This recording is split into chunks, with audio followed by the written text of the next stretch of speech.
Here's a message of importance to millions of people who are continually pale and washed out, weak and run down. Doctors will tell you that these conditions are often caused by a deficiency of iron.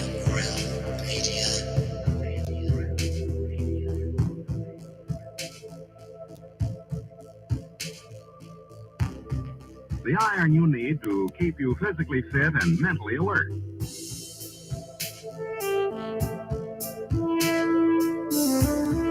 Medical studies show that 2 out of 3 women and many, many men lack the daily iron your body requires in a form your body can easily use and put to work.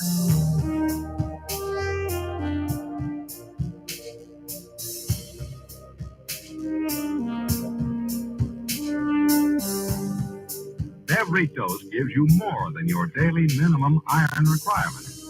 We are awake, we are awake, we are not alone. We are striving for more. So if you're not getting the iron your body needs, we are awake, we are not alone. If you feel weak, run down, and are easily upset, we are striving for more. Start taking iron today.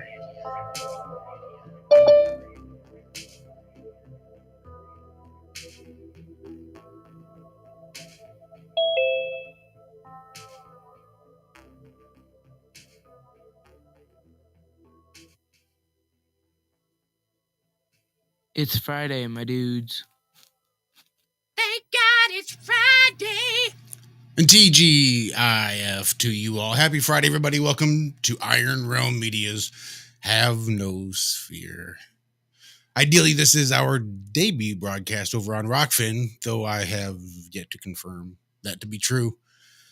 So while I figure out exactly how best to confirm that, let's jump right in and say hello to everybody. Let's start off because I like to do little ladies first, because who says chivalry's dead? Mrs. Cammie Nodell, you might know her as Aisling717 on YouTube. Cammie, how are you doing, my dear? Oh, I am doing just great. It's a Friday night again. You are streaming on Rockman. I just checked for us, and now I'm watching us like talk out of sync with it. So that's always confusing for this girl. Just doing a lot of different pieces this week.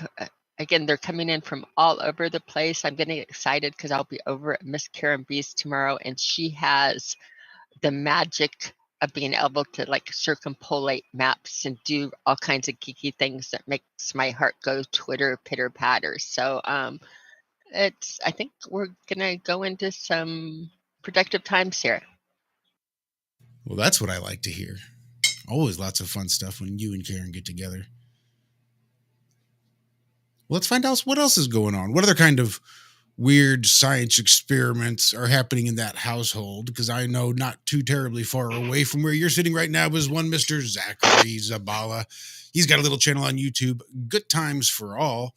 Zach, how you doing, sir? How was your day? Hey. Fair? Huh? Was it a fair day? Fair day, would you say, Zach? Yes. I would have to say it was. Yeah, no, great day. Beautiful day outside. Got quite a bit of sunshine. Without working, I just kind of stood in the sun and, absorbed it. It was nice. But no, I built the Faraday cage last night. Built another Faraday cage around that one. So now I can, electrify one positive and one negative. And yeah, everybody now when you go and look up a Faraday cage on Google, it says that it blocks out the electric field. And it does not. The electric field stays constant, just like when it's sitting outside the cage. We put it in the cage. Now the radio frequency goes nuts and the EM field goes nuts when you put a voltage on it, but the EF field stays the exact same. So yeah, I got some questions. We're going to be doing a lot more playing around and Bob's getting into it now, and so we're going to build some real Faraday cages and put a real charge to it and see, how these things really work. I've never played with one before, and they're real easy to make, so try it. But yeah, that's what I've been doing. Great day. Sweet. Building Faraday cages. Sounds like a fair day. Yeah. All right, well, let's go ahead and say hello to Mr. Walter Johnson. He's got a channel here on YouTube called Flat Earth Head. Walter, how was your day, sir? Was good. We had a great show this morning. I started out a little weird with my bizarre power outage in my neighborhood, but yeah, other than that early morning, oh no, this is it, panic. Friday, getting ready for the afternoon show and getting some things together, throwing a few notes here and there, just prepping for this, getting ready to go live here on Rockfin. Hi, Rockfin. Glad to meet you. We're Iron Room Media. We'll tell you more about us here in a minute. But you also had a day, Sir Joshua. How was your fine Friday? I did have a day. Shout out to Jamie there in the chat over on What's up, Rockfin. Jamie? Probably been waiting for us for a hot minute to go live. Probably had notifications set up, waiting for it to happen. So yeah, glad we finally decided to just bite the bullet. I was hoping to have it a little more tested because it looks like my video's not coming through quite like I'd hoped. So I'll have to readjust that at some point. But yeah, Enlightened Dawn. I see Nemo's over there. Yeah. And then Bob and Cammy, Walter and I, yes, ma'am. and Jamie. Yeah. So because we are debuting here on Rockfin, I thought this would be an ideal chance to let everybody know exactly who we are and where we come from. So we'll tell them. Never mind. Sorry, I just went into total cadence mode.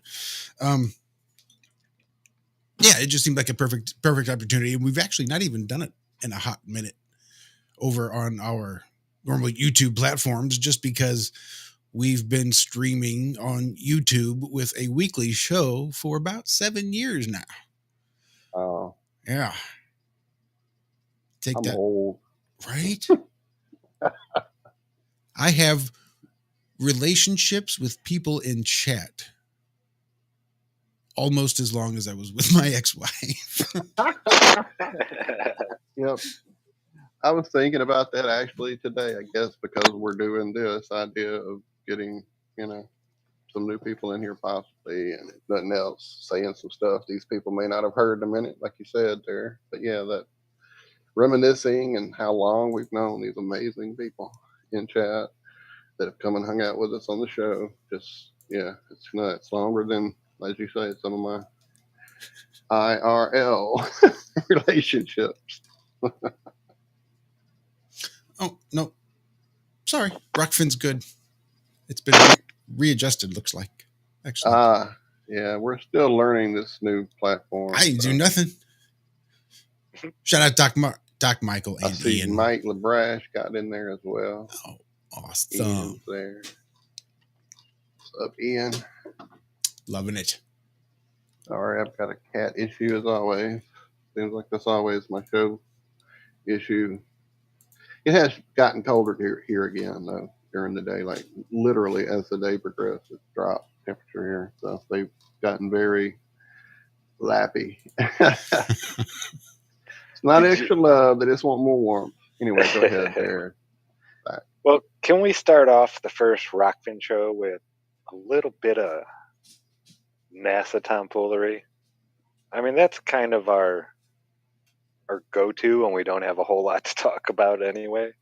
We just pick on NASA or a space agency. But there was something in there today that was, and I had never seen this before. I had no idea that this was how it was. But did you see that last article I dropped in to the show prep? I've not had a chance.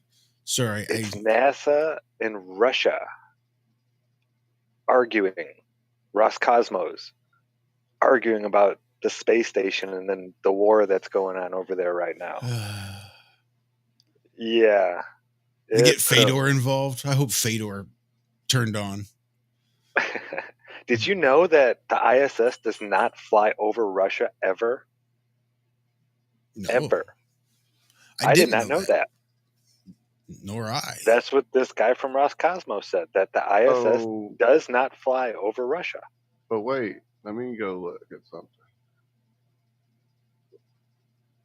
So they're like, hey, you want to make this about NASA and space, and hey, we'll let the space station crash over the United States or over Europe or India or somewhere like that. What do you think about that? I mean, the guy just called out the U.S. So The basically, U.S. he made a f- bluff, he got f- called out, and then said, "Oh, we're not going to be doing anything in space. So we're all buddy in space now." According to this article, yeah, it's crazy. So he threatened to 9/11 the ISS. Is that what I'm hearing? Yes. Onto us, onto our He was heads. like, Yes. yeah, it doesn't fly over Russia. We don't care if it crashes down to Earth. It's going to crash over one of you people. You know? Oh, that's pretty good. That's pretty good. Yeah, that was Russia's comeback. I was like, whoa, they're not taking any shit from anybody. I don't know, man. Coming from On 9/11, 7 box cutters took down the entire World Trade Center complex, the whole fucking thing. I think the ISS were to hit, it's gonna fucking just, They destroy had the magic Earth. paper though. Remember, don't forget they had magic paper for their passport. Oh, that's true. So I'm looking at Flight Path. That looks like it's some of Russia to me. I know my geography pretty well. I played a lot of risk growing up. Yeah. And my this risk is what the geography guy tells from me Roscosmos that's said. Russia. I know, it's crazy, isn't it? Let me go find this. Where's it You at? see the time and date there at the bottom of the screen. So I didn't go back in time before he said his bullshit. I mean, oops. I better hush. And if I'm noticing things, if we really want to get technical, anybody notice where it's not really flying over currently anyway? Currently is over the U.S. Yeah. I'm laughing at you, Walt, because I was listening to a couple different streams where they were talking about how nobody even knew where Ukraine was on the map before this happened, and it's like not those of us that played Risk as children. If you played Risk, you know where that is, and you know where Madagascar is. Right at Madagascar. Yeah, absolutely.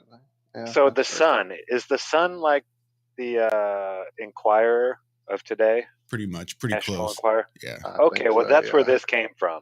Gotcha. All right. Spaced out Russian space chief threatens to allow ISS to fall onto US or Europe. If you block cooperation with us, who will save the International Space Station from an uncontrolled deorbit and fall into the United States or Europe? That's quoted. I don't know. I would say the law of averages, maybe. What are the chances that's going to happen? If it's uncontrolled, if you're not going to fucking do anything, what are the chances it's going to land in one of those two spots? And then here it is, quoted. The ISS does not fly over Russia. Therefore, all the risks are yours. Are you ready for them? He probably just changed the map on the website. Quick, make it look like they fly over Russia. Move it away from us and onto them. Yeah, fuck them. Now this is the sun, but I mean they're quoting a guy. Can they do that? Well, if the guy's made up. Zach, I mean, you are giving them a lot of research credit that is not due. If they happen to look at the path of the ISS on that day and it hit the Americas and not Russia, they could have just thought that's all it did because that's what it did the one time they looked at it, and that is enough research. No, this is the Russian guy. This is the head of the Russian. This is the top Russian dude, man. Yeah, the Roscosmos Director General Dmitry Rogozin. Yeah, I'm pretty sure you can misquote those motherfuckers all day long. Just saying. We can't understand it anyway. It's not like... Right. Sorry, it's a mistranslation. Oops. That's what I thought it said. Yeah, I can't believe... I've never heard that it doesn't fly over Russia. That's just crazy. So do people in Russia, I guess they don't see the ISS fly overhead? That's weird. That is weird. That is weird. But so much of what they tell us is pretty fucking weird. So, yeah, but no changes are planned. on No as uncontrolled far as descents planned. We've not scheduled any uncontrolled descents as of yet. Good to know. oh, jeez. No android robot showdown in space. Now, I thought that story was pissy, Zach, but it's not as pissy as the one that I put up on your screen, Josh. And that is, are you breaking up with the unvaccinated? Now, this one, it came in under my AARP, which they target me because I'm old, and it pisses me off that they do that. But this one was even more pissier. Are you breaking up with the unvaccinated? And it's saying why, as an older adult, you should sever relationships with your service provider. I want to let you know what I got out of this article. Anyway, it took Elise Rosenberg months to break up with her cleaning lady. Concerns about COVID-19 made her do it because her grandsons who were off in her house had been too young to be vaccinated. So basically it's saying that, like, for the safety of the children, she needs to break up with her unvaccinated housekeeper. And I said, that is karma, bitch. You get to clean your own toilets. And I'm telling you, there's a lot more germs than that housekeeper brought in what you're, cleaning your own bathroom. That's karma. Just had to share this, but yeah, that is how mainstream is suggesting that you handle things, is that I will read the final paragraph from this just to give you a good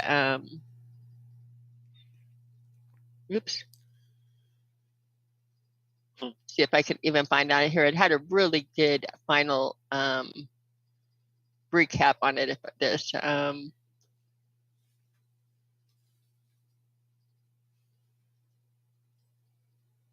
Guzman urges those who feel the need to break up with service providers to explain the current risks. That's what she calls I statements about what you would rather be saying. You're not vaccinated, so you should say that I would rather be not exposed to this. But anyway, they say on how this is really a very healthy thing to do, and this is how you should do it. And it gives advice on how to break up with all of your friends that are not vaccinated. Bring it on. Bring it on. It's yeah. The way I interpret that story is it's time to refuse service to the vaccinated. Right. Fuck them. Which tends to be the theme of tonight's show.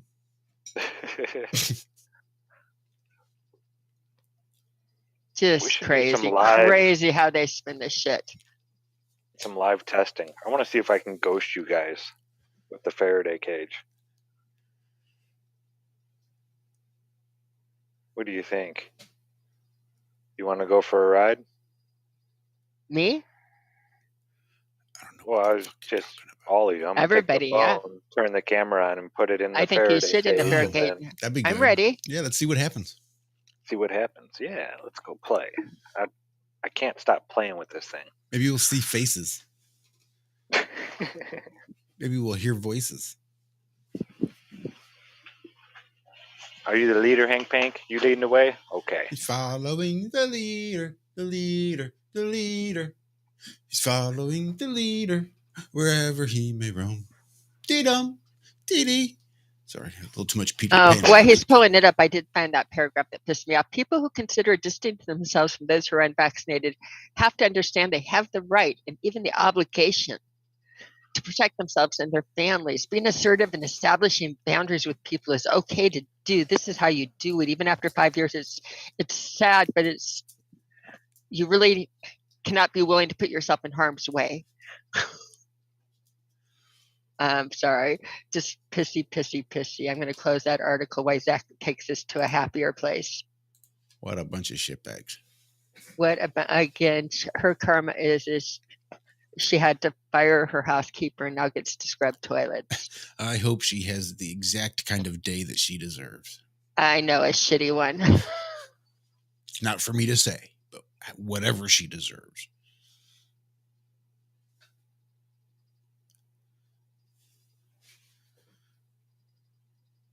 And I'm just typing okay, away. we're looking at Zach's. My apologies. Yeah. That's right, people talk. We're looking into Zach's box. This is in my house. So is it out in the garage now, Zach? No, it's in my room. You can so see you're in your room, okay.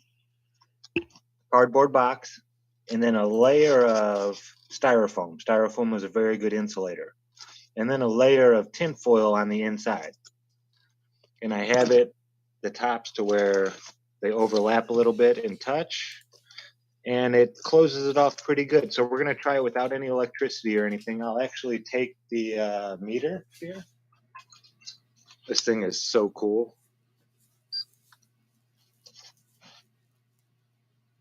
This will read the electric field there on the top right, the RF radio frequency on the top left, and then the EMF, electromagnetic field. And as you can see, it's 4 or 5 volts a meter. If I go up, it goes up. If I put it even higher, it goes higher. So it's reading accurate. That's our volts per meter. Now we're going to put it into the Faraday cage.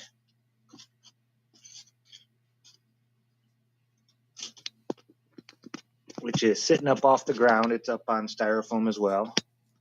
Yeah. Let me know if you guys can see this. Do you see the meter? Negative, Ghost Rider. Oh. That pattern is empty.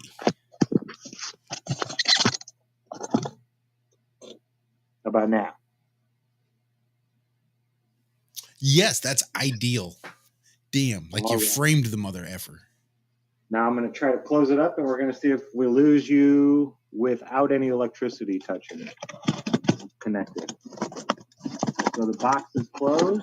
Can you guys still hear me? Yes. Can you hear me? Okay. So a Faraday cage itself seems to not be strong enough to block the Wi-Fi.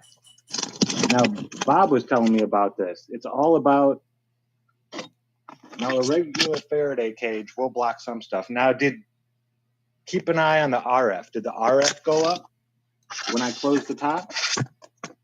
Let's see what we're sitting at here. Let me open this more. Ease it back just a little bit. Point it up just a touch. Oh, there you go. Perfect.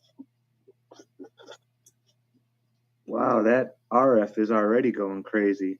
See if it goes up, though, when I close it.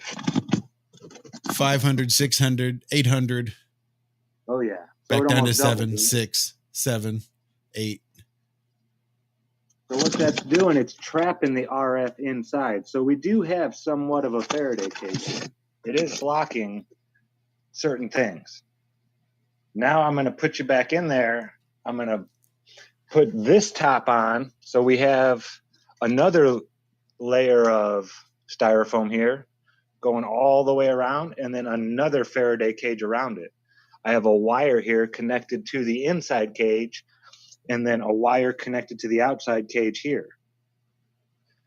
Now what this is going to do is amplify it. It should become even stronger and block out more stuff. Maybe I'll lose you here. We'll see.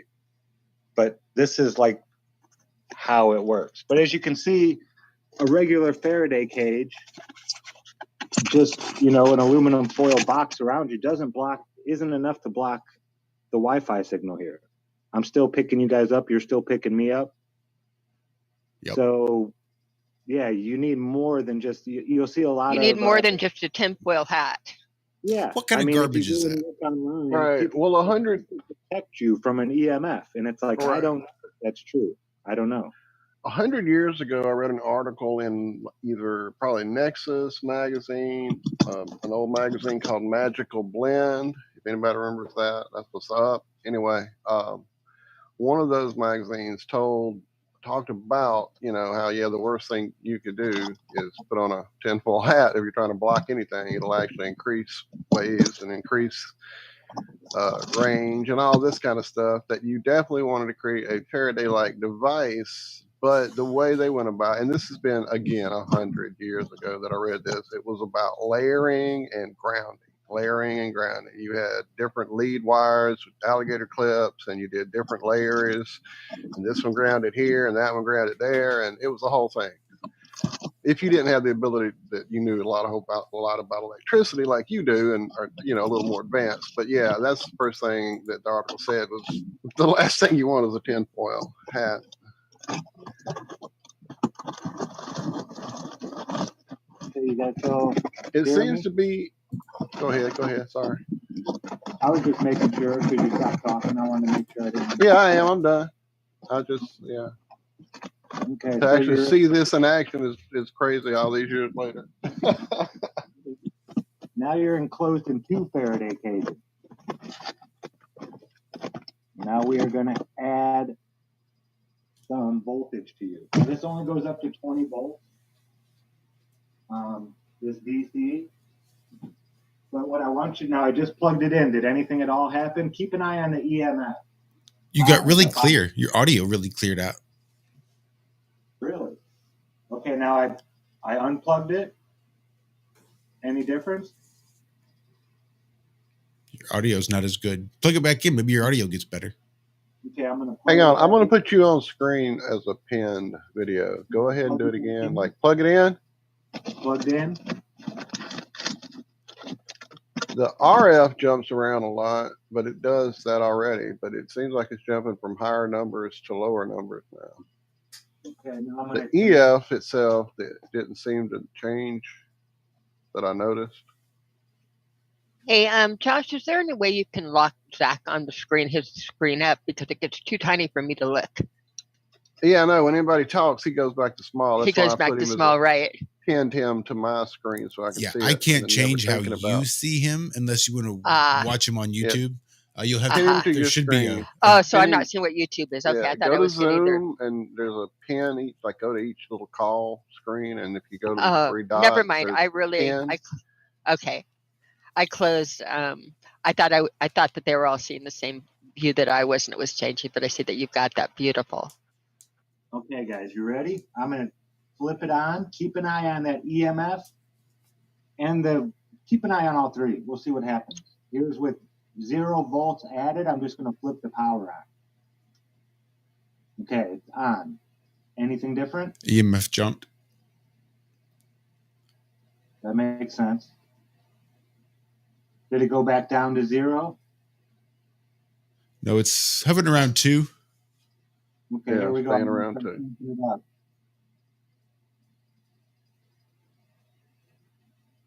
14 volts. And maxed out at 20. No change. Not even the EMF? 2.1, 2.2, 1.9, 1.7, 2.0. At one point, the RF jumped about 200 points. So it went from 80 something to 6 something, like instantly, and then instantly right back up to 8 something. Depending on what kind of frequencies it's picking up from the Wi-Fi. If I'm talking, right. Well, I'm just saying that's the only big number that jumped. The EMF has stayed around 2, 1.8, 1.9, 1. Hey, yeah. Zach, do you get a printout of that graph at the bottom? I think we can. I'm not 100% sure. Or at least download it somehow, I bet. Yeah, here, I'm going to crank it down now. See if the EMF goes down or not.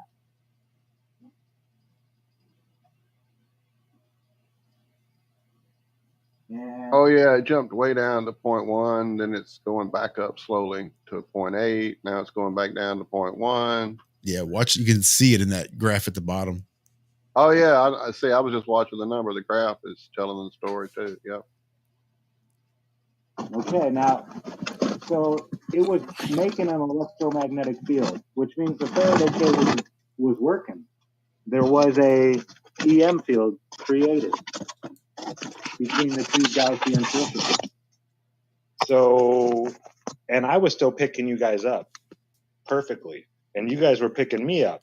So what that's telling me is Faraday cages really don't block all that much all by themselves. You really need to give it some power to block anything strong. I don't know. I mean, with this amount of power, I don't think you can really block too much. That was just 20 volts. But it was a current. Now, I hooked it up to the Van de Graaff generator, but it's kind of humid, so I'm not getting a great charge. But it didn't do anything either. But if you notice, the EF never changed, did it? It stayed around 4 or 5 that whole time, whether I had it open or closed or a current to it or not. The electric field did not change. So I'm calling bullshit on anybody who's trying to tell me that you can negate the electric field with the Faraday cage. shenanigans. Show me.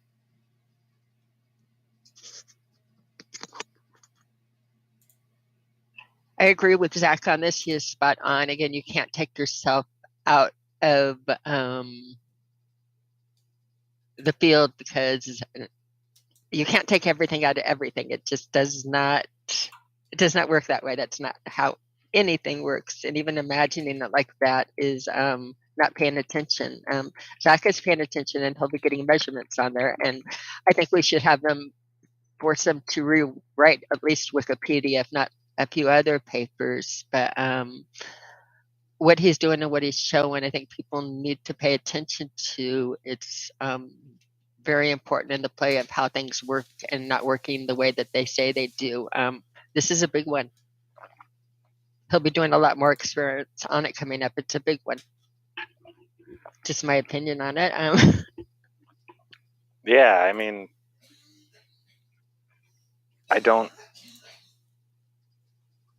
this all is, to me, it's all wrapped up in gravity, right? Because you can't negate Right. you can't negate gravity with the Faraday cage. And my stance, along with a few other people, is that the electric field, that potential difference, is what creates the downward vector. So even in a Faraday cage, this field is there. It exists. I just showed you. Yeah, case closed. I don't want to get any more comments on my videos about this. Please stop. People, when you think about it too, and think about how it does not being go ahead. there, yeah, if you think about it not being there, it just makes no sense at all that the air, there are particles in the box, there's molecules. It's not like nothing is going on inside of the box. By putting a cage around it, and that cannot disconnect it from source. Oh, wow. It is not, it's ridiculous just thinking about it. Again, I'm not putting it very eloquently, but if you think about what they're saying and work it in reality, it can't work. Again, you can't just build a box and have nothing in it. No, you can maybe make a vacuum and pull air out. That you can't get all of the particles and out the electricity. You cannot. It's part of. That's one thing I want to do, is build the vacuum chamber and put that device inside of it and show that exactly. Yeah. So I was going to ask you, Zach, this question, and then as I'm going back through the back chat, just kind of playing catch up over here on YouTube, I see a great amount of great comments, one of which is on a plane saying, that's why knights wore chainmail. I was actually going to ask you about that chainmail that people put on when they're playing with the big high voltage thing for the science displays, and how that shit does what it's supposed to be doing. Well, yeah, the way electricity works, that's a Faraday cage pretty much. So that basically is, even though it's not actually grounded out anywhere, I guess, or is it grounded out? Well, yeah, it's touching. It all. I mean, people walk around with those even. So yeah, it's grounded. Actually, I'm not 100% sure. I see. I'm not either at all. I wanted to know. I thought you might. Okay. The other thing I see, great idea. Billing Tano in chat saying copper foil, maybe, because that's what they use to shield the electronics in an electric guitar cavity. Great. I forgot about that. It's been a while since I played inside my guitar. So that's interesting. Yeah, copper is expensive. Right. That might be one of the very last Faraday cages we built. Right. Yeah. Toaster Deluxe. Oops. Go ahead. No, go ahead. Okay. Yeah. Toaster Deluxe is having a fit in there saying that's not a Faraday cage. That's not a real cage. And that there are different levels. I was going of there it. too. Okay. You got that one. Yeah. Okay. That's great. Yeah. Yeah. But Vividness 420 is saying you have to be aware of the different properties of each side of tinfoil. Only the shiny side deflects, and then offering that maybe the crinkling the foil would improve the efficiency, kind of like the way that's why I put the made. shiny side in and then the shiny side out. Again, just seeing some great stuff in chat. Yep. Sketches saying bring back the lead-based paint. Well, hell, that's why they took it away from us. To say that's not a Faraday cage, go look online at a physics professor building a Faraday cage. I mean, they'll take a shell and wrap tinfoil around it and say that's a Faraday cage. He's concerned with using the electrical cable, and we've talked about that too. And Bob also had the copper with the electrical cables running, and we're working our ways to that. But the whole thing is even when you use copper, and I have not been in this, but my husband has, and I can tell when he's lying, so I'd call him out on this. I have wife vision. But the Faraday cage that he was in that had all the electronics in your clean room, it also was not absent of everything. I'm telling you that, again, gravity still exists in it.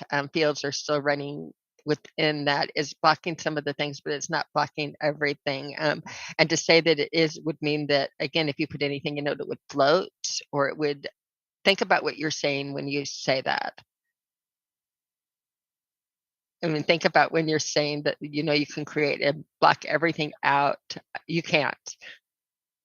A Sandusky, just to get air evacuated, and particles, look what they try to do in a vacuum, and that particles and other things, and doing, you think everything works together. It's going to take out, Bob would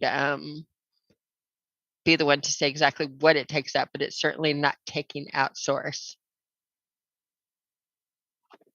I'm going to connect the source Well, from no, some even of in a vacuum, you still have an electric field. It's Right. just not being permeated throughout the atmosphere anymore. It's stuck to all the walls.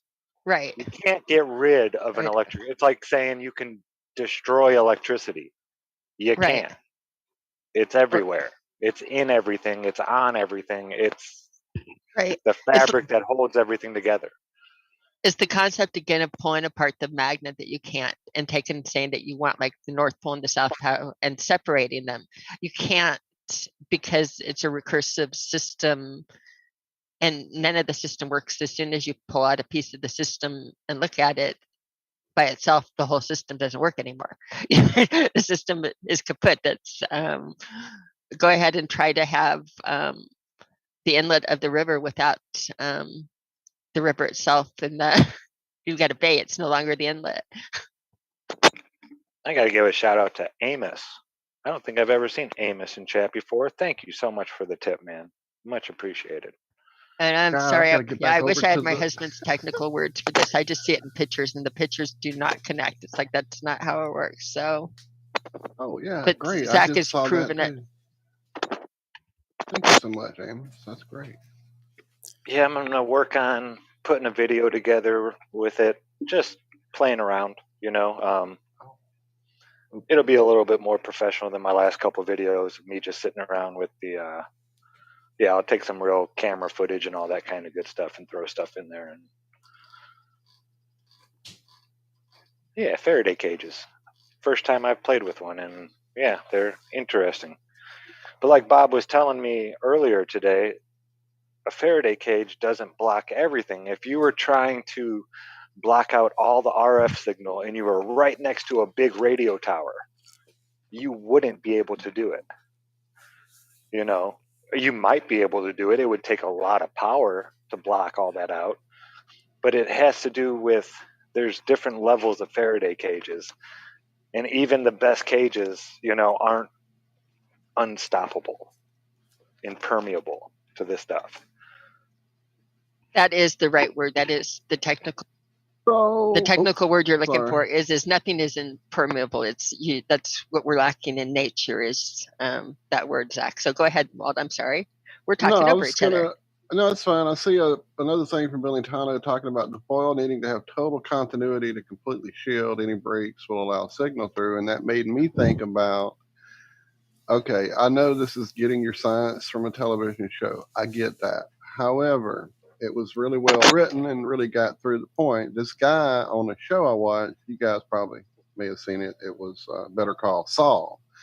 And in the show, his brother had this mental issue, quote unquote, that made him think he was allergic to electricity, to the point that he had his whole house like lined with shit, and he would wear one of those NASA space poncho blanket things. He had little packets of those all over his house. He would pull them out as an emergency, wrap himself in them. So just wondering about the efficiency of that idea, those blanket, you know what I'm talking about, the space foil blanket.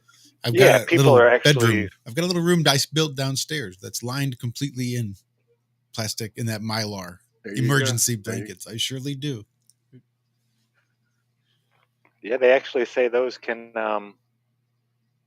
block you from like a UAV flying overhead with the infrared camera. There you go. See, there you go. Get your science from TV. Lies on the news, the truth in entertainment. So, James True wants to know, Speaking isn't of it about truthful making the electric? entertainment, Yeah, James True, there you go. Go yeah. ahead. He wants to know, isn't it about making the electricity follow the least path of resistance? James, electricity is going to follow the path of least resistance. It's going to do that all by itself. So on the cage, Yeah, this is going the a cage little is bit like beyond. diverting it around. It's a different Yeah, concept, isn't it? So you're kind of making a shell, an electric shell, boogie, and woogie, woogie. making a space inside of it that isn't as affected as the space outside of it by all Right. those things going on, the RF going on, the EMF, all that kind of stuff.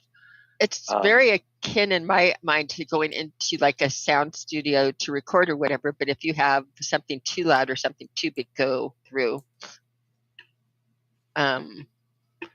it cuts through. Again, it will, big enough sounds can get through, but it certainly dampens it a lot. And it's meant to specifically dampen in these areas. Well, so. I mean, people use chicken wire to make Faraday cages. Your microwave is a Faraday cage, yet it has a bunch of teeny tiny holes in the front of it. That's what, because the microwaves are not big enough to pass through those holes. That's what that That's why screen it is still on the works. door. Yeah, that window, the glass. Again, my uncle built a great big one in his office, in his basement. It was concrete, but it had, chain link fence in between. And the chain link fence was all connected to a one big cube. And then there was concrete on the outside and concrete on the inside. And then that was his office. He actually worked at Sandusky once upon a time. Wow, that's pretty cool. Yeah, he spent quite a bit of time out there in the desert. No shit. That'd be real cool. Retired and became a contractor for the government and built himself a house. And, drank himself to death, actually. Yeah, a lot of those guys that have to keep all those secrets tend to do that. I feel bad for them. Yeah. It's kind of like PTSD in a different way, you know? Something that just gnaws and eats away at you for the rest of your life. Uh-huh. Yeah, no doubt. And it might not even be what it is as much as the fact that you can't talk about it. Mm-hmm, exactly. That you can't get it off your chest. Mm-hmm. Or the burden of having an NDA or whatever it is that's keeping you from revealing this knowledge. It's just like anything else. If you hold it in, it's going to come out in somewhere else. And if it has to come out somewhere else, it usually picks up a lot of nastiness on the way and comes out all gross and disgusting, in my experience. But speaking of experience, I think it's time we jump in and tell everybody over there on Rockfin just sort of who we are and what we've done to get here before I go into my cadence for them again. Makes me want to fucking run. So the only way for me to begin. Well, the only way really for me to do it is to do it from my perspective. Although it sucks because that's the one I feel like is most often heard. But I don't. For me, it's a pretty good one because I really enjoyed it because it was all just kind of a big snowball effect in a matter of 18 months. It just was just kind of a woof, poof, and here I am. Oh, look, I'm live on YouTube. And yeah, it was really exciting. So it was around 2014, I guess, I started looking into the idea that maybe the Earth isn't a sphere and space isn't what we were told, et cetera, et cetera. And of course, like so many people, just got a little manic with it and spent some sleepless nights and some crazed days trying to figure out what the hell I was taught, what the hell I was seeing, what the hell I was now having to relearn, and all this good stuff. And it was about that time that Neil deGrasse Tyson went on Comedy Central And in response to B.O.B. coming out as a flat earther, Neil deGrasse did this stupid ass rap where he infamously drops his mic as proof of gravity. And it made the news wire. And I was on my way to pick up my son from his mom's house, and I heard on my favorite talk radio show, it was 97.1 in St. Louis, here in St. Louis. It was the number one afternoon drive time radio program. It was like a conservative talk radio, but this guy was not necessarily a conservative. He was just kind of, here I am. I'm a goofball, weirdo kind of guy, and I just come on here and talk and hang out with these other folks. And it's surprisingly not too different from what we do here. But anyway, they started riffing on this idea that Neil deGrasse Tyson had to come on to Comedy Central to talk about the flat earth. And I was sitting in front of my ex's house and waiting on my son to come out because he takes his sweet ass time. And I hear this going on over the radio. And I said, oh, shit. I'm not one of those people that calls radio stations. There's a small percentage of personality types that they call radio stations, and they do call-ins. That's what makes radio stations able to do those things, because of that small percentage of people that are actually willing to call in. Not me. But when they started talking about flat earth, I just knew they were going to ridicule. They were going to poke fun and laugh. Stupid ass. And that was going to be the end of it. They were just going to disregard it. So I had to hurry up and call in and be like, all right, look, really the plan was just to let the call screener know that, look, just let them know that they need to look into it before they just dismiss it completely. Just on a personal level, I don't give a shit what you say on the air, but for real, just look at it and you'll probably come back in a couple months and be like, oh shit, what the hell? I knew that was a lot to ask, thinking they might actually go research it on their own. Whatever. So I call in, right? Just so I can call up and talk to the call screener. And he actually puts me through to the host, Dave Glover. And, he's like, oh, we actually have a flat earther on here. So I'm like, look, I just wanted to let you know, don't just hand wave dismiss it. You have to, it's not what you think it is, probably, because you've probably not looked into it, and what you were told it isn't. So don't just disregard it. Give it the credit you don't think that it deserves, and just look into it a little bit anyway. And 25 minutes was like a full segment with me on the telephone, sitting out in front of my ex-wife's house, talking to this host. And they were just like enthralled. For people that aren't flat earthers, they were actually pretty attentive and open and responsive to what I had to say. It was really a really cool experience. To the effect that I went back, they invited me to come into the studio to talk to them about the flat earth. They had a segment, it was one of my favorites because I've been listening to them for a hell of a long time. Every week they do a Paranormal Tuesday, and they would have people come in and talk paranormal shit, right? Whatever. Compared to all the other stuff that's out there, it was probably some of the most entertaining radio that I'd heard. So I got to go in and do it for Paranormal Tuesday and talk about the flat earth. And again, they were just astounded that I had answers to their questions. Again, it's not what they thought it was. And I went back about 24 times, I think. Again, these are things I will start getting up on Rockfin. I've got some on YouTube. I will try to get that full library out there. I've been saying it for years because it's been out there for a while. Epic, classic Patty Bob level stuff. Yeah.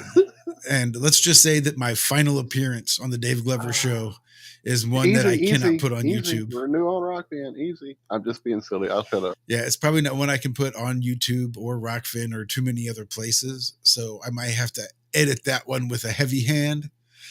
And maybe I could just edit the hell out of it and just make it almost unlistenable because of the edits. Yeah, we'll have a every other word or something. Right.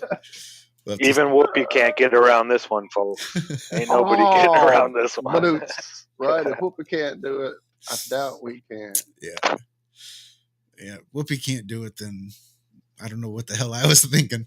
Anyway, it was a lot of fun. But just after a couple of weeks, Dave Glover would be going to his audience that are on Twitter and interacting with him on there. So I signed up for Twitter so that I could also interact and hell, maybe change a few minds and let other people see the conversations that I'm having. Lo and behold, there's even a huge flat earth population there on Twitter as well. Badass. Here I am in St. Louis. I've always done this sort of shit in my head by myself alone. I've always been the lone conspiracy theorist, crazy guy of the group. So for me, it wasn't that unusual to feel like I was standing alone. So it was really cool to be able to go places and see other people out there. And lo and behold, there's some people that actually reached out to me from the Twitterverse and said, hey, we're flat earthers too. Would you be interested in starting a podcast? I thought, oh, well, I like talk radio.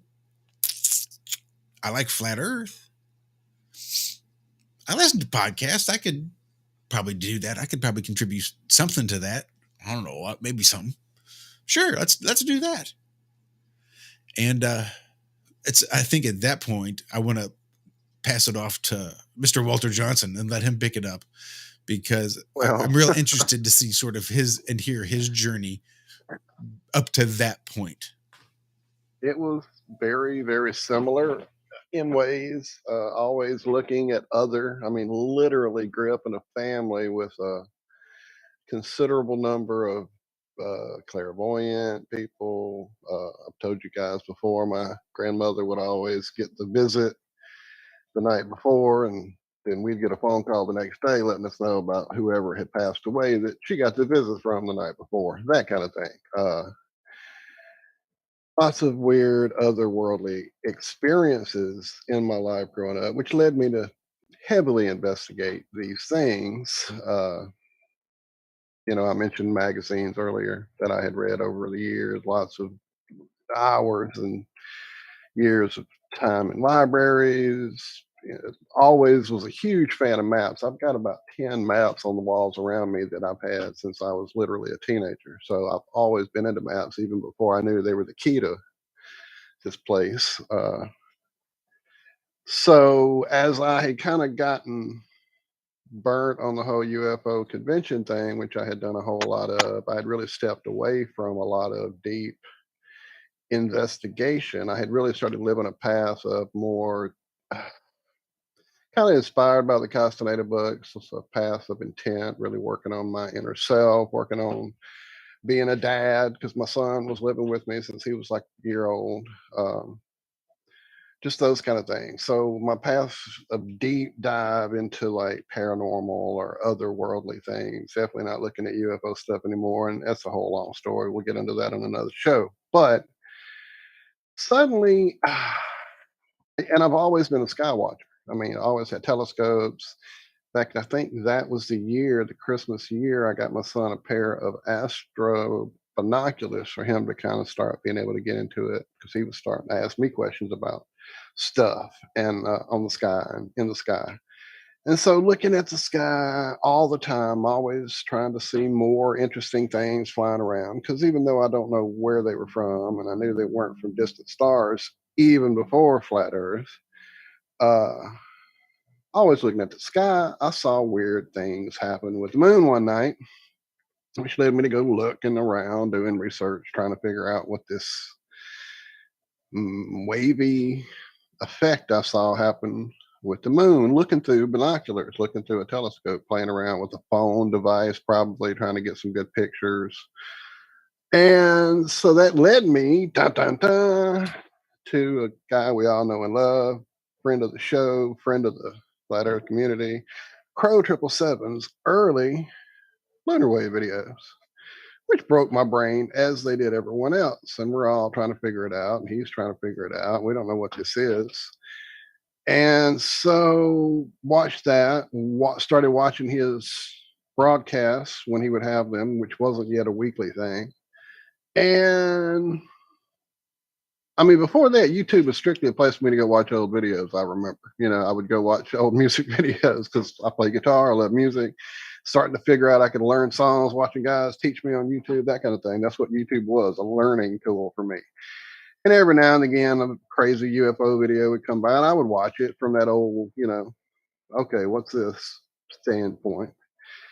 And then suddenly I'm getting these suggested videos about flat Earth, and I'm like, no, really? Come on. I mean, I had known about flat Earth at school. I had seen it in shows and jokes and, just like we all have, but there's not really people still believing that this day and age, right? Because I was a huge NASA fanboy from age 2. And, well, that's got to be a joke, and that was in my feed probably about 2 weeks before I finally clicked on a video. Now, what I didn't know at the time, it was the Flat Earth Clues, but apparently a channel called Leisure X had taken them and kind of, I think they took out a certain number, 1 or 2 of them out of the rotation, maybe some of the, I don't remember which ones were out of it, but it definitely wasn't the full 12. And that was where I saw things that were questions I had had in school for my science teachers and for my professors in college, trying to understand some of these things that just didn't quite jibe with the things they were teaching us. And here these questions were, in this video. Now, of course, immediately after that, I started seeing all the debunk videos come out of it, but it definitely wasn't the full 12. Oh, wow. I'm hearing myself twice. Is that a... Nope, that was me. That was you. Okay. Because I thought somebody was asking me a question. Nope. Give me a bit of a heart attack, but no, I'm good. That's okay. Got to get my, what is it, syncopation down. Anyway, the usual go-to stuff, Vsauce and whoever with his spinning record thing. And when I saw that, I immediately got like questions of like, okay, wait, why is this idiotic shit being put up as some kind of proof? Because I don't know anything about this, and I don't see anybody talking about a spinning plate, whatever. So here I go digging deep, going to look, going to figure it out, going to watch things that weren't flat Earth, going to watch things like guys climbing towers and watching drone footage, watching high balloon footage, trying to see. Because I remember a plane trip at 12 years old when my uncle had passed away, unfortunately, and we were going up in the company jet to his funeral, and being excited to see the curve of the earth, and couldn't see it and didn't understand why. And that was, like I said, at age 12. Anyway, so I start digging and looking and trying to figure this out and watching other things like, shout out Bobo, Bob, Jaron, and JT. I always forget the guys' initials because it's been so long ago, but they would sit and watch the ISS on Tuesday nights, the original night. And I know Kimmy knows a little bit about that. But anyway, so there I go, getting into it, seeing all the fakery there, which was hard for me because I was a huge NASA fanboy. And that was my biggest hump, getting past NASA and the brainwashing and all the yay, go, I'm going to be an astronaut that I grew up with. So watching them break it apart, seeing the idiocy on like live feeds, so it's like, dark here, 50 feet away, it's daylight, and that's all the shit we all saw. So that made me go, okay, there's got to be more here that I understand. And so when I started getting into at the time, the math that was being thrown around, the old 8 inches per mile squared, I was like, well, I live right on the coastline. I could go out and probably do a video or two. And plus the sky, the sun, all these things were really things I had observed my whole life. So I thought that would be a place to start. So I went out to Burns Point and set up my little tab 4. That's how bad technology was for me at that time, and did a little video of the sun. And sure enough, it went away and curved to the right. Got, like, okay, what am I doing with this? So I decided to go ahead and put it up on YouTube, make my own little channel, the Flat Earth Head Pride's channel there. If you click around, you'll find it. Got some feedback. I need to do a filter. Of course, I didn't know anything at all about anything, so I found a filter app and did another video which showed me all kind of crazy stuff. The sun going through clouds, touching clouds, chemtrails touching the sun, just all kind of shit that at that time nobody was talking about yet. The sun was still 3,000 miles up at that point. So that made me really start freaking out. And then looking at the distances of this island I could see on my videos and this other piece of land I could see like 60 miles away, and just the things that just made no freaking sense. So I'm like, okay, I got to try to talk about this. And I, at the time was like deep in this whole, like, oh my God, my world's falling apart, stomach falling away, everything I know is a lie. NASA's is falling apart. I'm scared to talk to my wife about it, let alone strangers about it. And of course, when I finally do talk to Shell about it, she's, going and throwing videos of Vsauce and all the stuff I've already laughed at me. And the whole thing we've all been through with our other person as they work their way through the same craziness we had to work our way through. And suddenly I remembered that I had a Twitter account from like silly stuff, watching American Idol and tweeting with Howie is literally why I got a Twitter account. And so I was like, there might be some people on there talking about flat Earth. And like Josh said, I went there, and sure enough, there was a ton of folks talking about it. I got in early on the BOB thing. I had actually gotten in his feed and watched his progression of like, what are these mountains back here doing and all that stuff. If you go back through it, it may not even be on Twitter anymore. I don't know. But eventually, talking to the right people, getting to know the right people there on Twitter, you find some amazing souls and a lot of trolls. What? Amazing souls and a lot of trolls. I wrote a song right here live. You heard it. Anyway, through a bunch of weird backstory that would take 45 hours to explain, we got a group together that seemed to be kind of like this person had a specialty. They were working on compasses, gyroscopes. This other person had a little specialty, and they were doing some stuff in their little garage lab. And a couple people knew some stuff about videos, a couple people knew stuff about the internet, and I had done a little radio. And so we decided, hey, let's try to get a little show together, start talking about this stuff, and talk to other people, see how they are progressing, get their observations. We won't call them experiments. We were then, but we won't do that anymore. Get those observations out, get to know these people.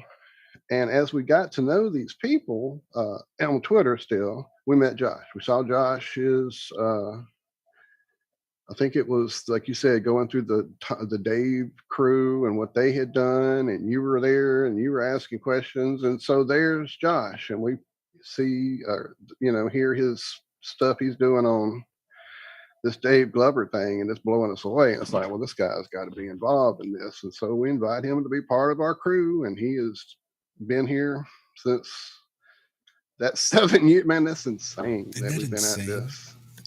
That boggles my mind. It does. So through that, we met some great people. One of those great people being a gentleman named Billy Ray Valentine, who you all have come to know and love. And he was involved with a little group called True Frequency Radio. And he offered Josh the idea of doing a program. And Josh had to work it out with his schedule, which you can tell a whole lot better the tragedy of that schedule you live on a weekly basis, my friend, than I can. My God, I appreciate all you do. You have no clue. And now here we are doing it on Rock Band. And through that great endeavor, which has actually been going on almost 4 years now, or is it more than 4? Hell, I'm so lost on time frame now. So 2017, October. Is that? Go ahead. You take it back. I was looking. I'm throwing it back at you. Well, because I was trying to find stuff to do specifically for Rockfin. And I was thinking maybe I'd just go through some old shows and just do like a best of. And that's what I tried to do yesterday when I took yesterday off. I was hoping I could get some stuff knocked off my to-do list. And that was one of them. So I rolled all the way back there to October 2017 when we started over there on Truth Frequency Radio. And I listened to a couple of shows. And my fingers didn't do a whole lot of work. I'm thinking, I'm not cutting out a lot of good quality content here. Turns out those shows are shit. Next time I try this, maybe I'll just go back 1 year. I'll just go back maybe the last year, maybe 2 years. I can say we probably be doing pretty consistently the same quality of work over the last 2 years for sure. So maybe I'll start there, go 2 years back and maybe do a weekly best of. And that way that'll give me some nice quality Rockfin exclusive content for all those folks here on Rockfin that might not be familiar with the Ironworks or Truth Frequency Radio. Well, through that Ironworks that we started figuring our way through early on with our good friend there. Actually, the first show we did was on the Las Vegas incident. It was occurring some the night nice before. Son of Rockfin exclusive content. Sorry, just shut up. Just shut up. For all those folks here on Rockfin, I don't know why might that's not be going familiar off. with the Ironworks What the or fuck? Truth Who Frequency. is this annoying fuck? Well, through that Ironworks that we started figuring our way through early on with our good friend there. Actually, the first show we did was on the Las Vegas. I don't know what's happening. We're sorry, ladies and gentlemen. As you see, this is our first Rockfin experience, and apparently we're doing tricks with it. All I wanted to do was be able to show the Rockfin chat on screen. I figured I'll just do a little browser source. It's not like anything. Right. My audio ever goes out on OBS. So doing this through OBS should be no problem. No problem at all live on live radio or whatever this is. So roll the dice, ladies and gentlemen. Roll the dice. Or die. Diabetes? I don't know. Fuck.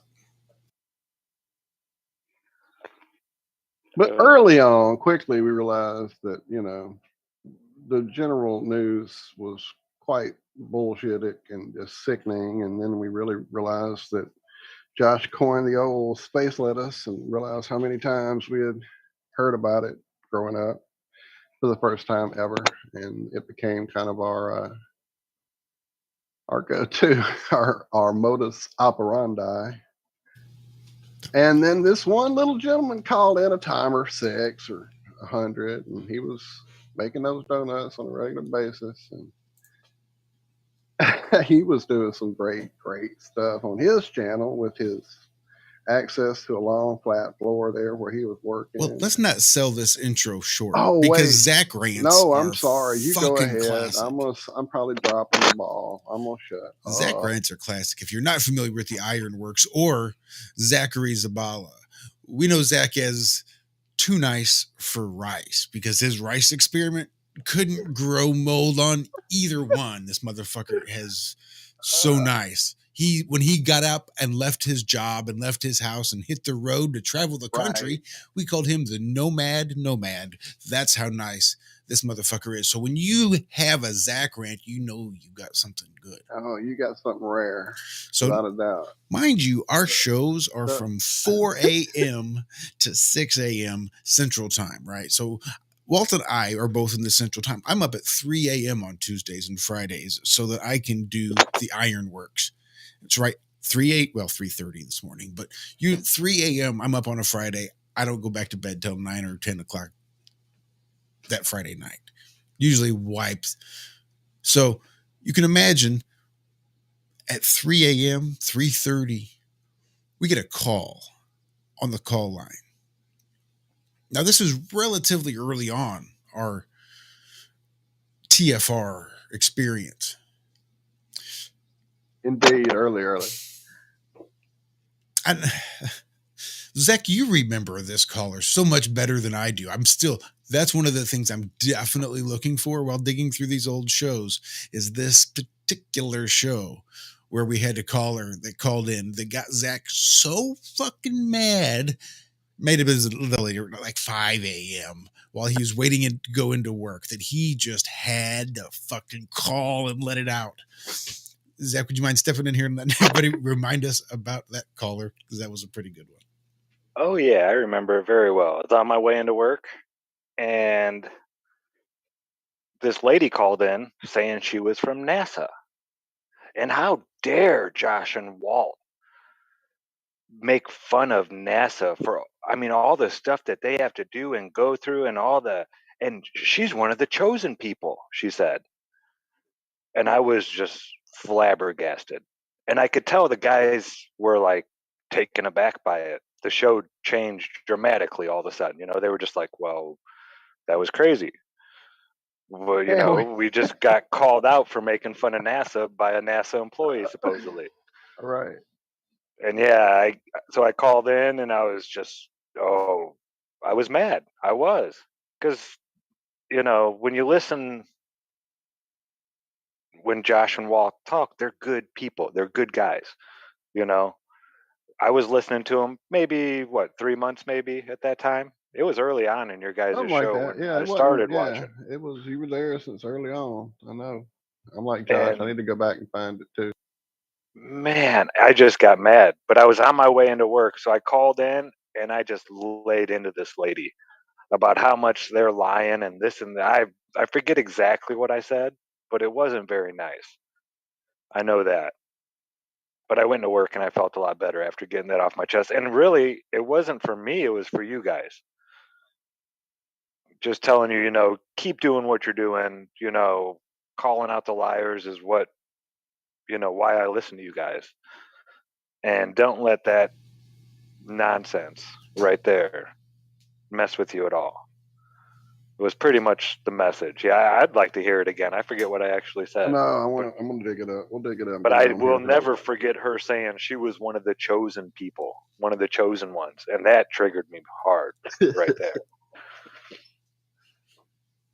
But yeah, and then I called in a few more times, and there was just a connection there, man. I mean, you were a brother. I knew that instantly, just like with Josh. And I mean, that's part I didn't maybe say and get across is this was more than just like, oh, this guy can talk on the radio. It was a connection. It was an instant friendship, brother. We knew that and just like the other guys that were there in the early days, and we missed greatly. It was true brotherhood, connection, love, like puppy doing love. this for each other and for our friends and for our family. To be go able ahead, to, go ahead. I was going to say it was so exciting to be able to get to talk to like-minded individuals. Right. Finally. Somebody who didn't think you were nuts and had other ideas to throw at it. Suddenly your brain is open and like you just found 3 other ideas to look at now with this craziness. But we would throw a movie on and we would screen share a movie. We'd all just stay up watching a movie together, just chilling out, hanging, talking bullshit, and falling asleep in our studios at 3 a.m. because we've been up all night just bullshit, just doing nothing but hanging out like it's a fucking little girl sleepover, man. We developed friendships, relationships, brotherhood, bonds, over the internet, just with time. But yeah. And that's sort of where Have No Sphere was born, because this was back in the days where about the easiest, cheapest thing to do was Google Hangouts. And we'd just get together and that's how we would hang out, was through Google Hangouts. And eventually we just said, all right, I think we got our shit squared away. These Twitter conversations we're having, let's just go live with them. Fuck, that seems to be the best idea because, I mean, we're getting so much out of it. Maybe other people will too. And I mean, we had great people already with us hanging in those PM rooms. Like I said, those DM rooms on Twitter. We had, hell, Bob used to hang out with us on a regular basis. Jaron, they were all there in the early days trying to figure this whole thing out, trying to understand this whole online world of getting this truth out while you're dodging all the bullshit that you get thrown at you from trying to get all this truth out there. And as these guys can attest, there's lots of bullshit that gets thrown your way. But anyway, sorry, I just wanted to throw that in there as well. And then one other person, my brother, was very integral to the early foundation of Iron Realm Media as we came up with our little Easter egg name after many debates over what name we would call it. And he actually is the person who designed our little rocket dome swoosh Iron Realm Media logo there for us. And he had a server at the time because he used to design websites, and he was very he kindly gave us some space to put up our little early day website, which if you guys go check, our website's probably dead to the wind at this point, and at some point we'll get back on that when it feels like a thing we need to do. But anyway, sorry, I got sidetracked. No, I think that is something we need to do, if only for just a splash page with links to Rockfin and various other places. Yeah, get it back to a manageable site again. It just kind of got unwieldy. Anyway. Right. So unwieldy. in those days of getting to know Zach and feeling that brotherhood with him. I mean, we were saying it behind the scenes that we wanted him to come hang out with us basically all the time and to be part of the team here at Iron Room Media. So we just said, hey, dude, come hang out, be a man with us, be a part of our team. And thank goodness he did, because like I said, he was already at that time doing amazing shit on his channel, breaking our brain on a regular basis. Then John and I spent what, 2 weeks putting together like PowerPoints, and I do a video with the camera strapped to my head. Thank you very much. With a styrofoam ball, and we're trying to show everybody the way that there's no way you can get this kind of moon phase at midnight or at daylight, and all these different things. And so Zach hops on his call. He's out. He's left home. He's on the road, and he pulls out a marshmallow. And there's a street light, a garage light, as I recall. Yeah, where there's a garage light. I know there's a light in the dark where he was, and he just throws up the marshmallow and quite quickly and easily demonstrates what John and I are struggling to do with, like I said, PowerPoints and videos and weeks of preparation. So that's when we added the Stay Puft Marshmallow Man to the many monikers that this brother of ours has. And then one day during our show, after Zach's been a part of our show for some time, Zach starts talking. And then he starts talking crazy shit. And I'm like, what is Zach talking about? Then I suddenly realized it's not Zach. It's actually a cut Josh has thrown on from a movie that we all love with Steve Martin talking about. Just, you should play it if we have it. Or do you even have it? I don't have it, but I can dig it up. He'll dig it up, and you guys will hear it. Anyway, at that time, we realized he sounded exactly like Steve Martin in this speech, and so I'm pretty sure I have. He then became Navin Johnson. That freaked me out, people. You thought you were talking too, didn't you? I thought he was playing something that, right. Yeah, and I was like, I never said that. I have never in my life spoken these words. How did that get recorded on here? Yeah, it freaked me out. I thought it was me. So yeah, I'm not gonna show the video just because I know they're gonna hit it regardless. But they're gonna hit it one way or the other. So in my experience, just give it a few seconds. So yeah, it's really quick. Well, reasonably quick. Demonstrative purposes. I'm gonna turn it up just a little bit, right? And then we'll talk about it as it goes, because this is the clip that really fucked him up. Sorry, we're trying not to get copyright struck here. Marie, are you awake? Good. You look so beautiful and peaceful. You almost look dead. Zach, who are you talking to? I'm glad, I had no idea. There's something I want to say that's always been very difficult for me to say. What are we listening to? I slid the sheet I slid, and on the slitted sheet I sit. Anyway. I've never been relaxed enough around anyone to be able to say that. So good. Navin Johnson. I know we've only known each other. So 4 weeks and 3 days. We got this nut job in here in the nut house with us. And it's been great ever since. And so now, adding to that, in this, for me, this is how this transpired for me. We're doing a show with Bob on as a guest, and we're talking about the moon. And Cammie, his wife, has this idea he's explaining about the moon being this crystalline object with these inclusions. Because I have been spending like the last year and a half, 2 years, doing nothing but staring at the moon every night with binoculars, telescope, trying to figure this fucking thing out. And when I heard that idea, it was this aha moment. So she was at that point still kind of in the background, occasionally there on Bob's show. Now we all, kind of figured from knowing that there's always a great woman behind all these great men, that she probably had a whole lot more going on than we knew. And so I wanted her to be a guest and come on. And she had this great map, and she had this idea about the electromagnetic pole, and it was just great because we were all like trying to figure this place out, and these were brain-breaking, amazing new ideas. And I was just like, well, this is a sister from another mister here. We have got to have this amazing lady come hang out with us on a regular basis. Come be a part of this team. She's amazing. She's definitely not out front enough. I want to get her on here, bring her out of that shell, and get her on this show. Can that happen? And so we humbly decided to join the great two flat earth families together. You come to me today on this day of my daughter's wedding. Anyway, so we asked this lovely lady to be a part of our team, and she graced us with her presence. Now, what led her to want to hang out with this bunch of nuts, I have no clue. She was Zach already there yet? I don't think he was actually at your house yet, was he, when we got you on the show? I think he headed that way afterward to help you. No, I'm pretty sure I was already. Were you already there? I can't remember the timing because, dude, it's all just kind of like it feels like you've been there forever at this point, even though you spent that long journey on the road, which your time on the road that you shared with us was amazing, man. It was just frame breaking. But I'm sorry, live streaming from out in the desert, right? Watching sunsets. Right.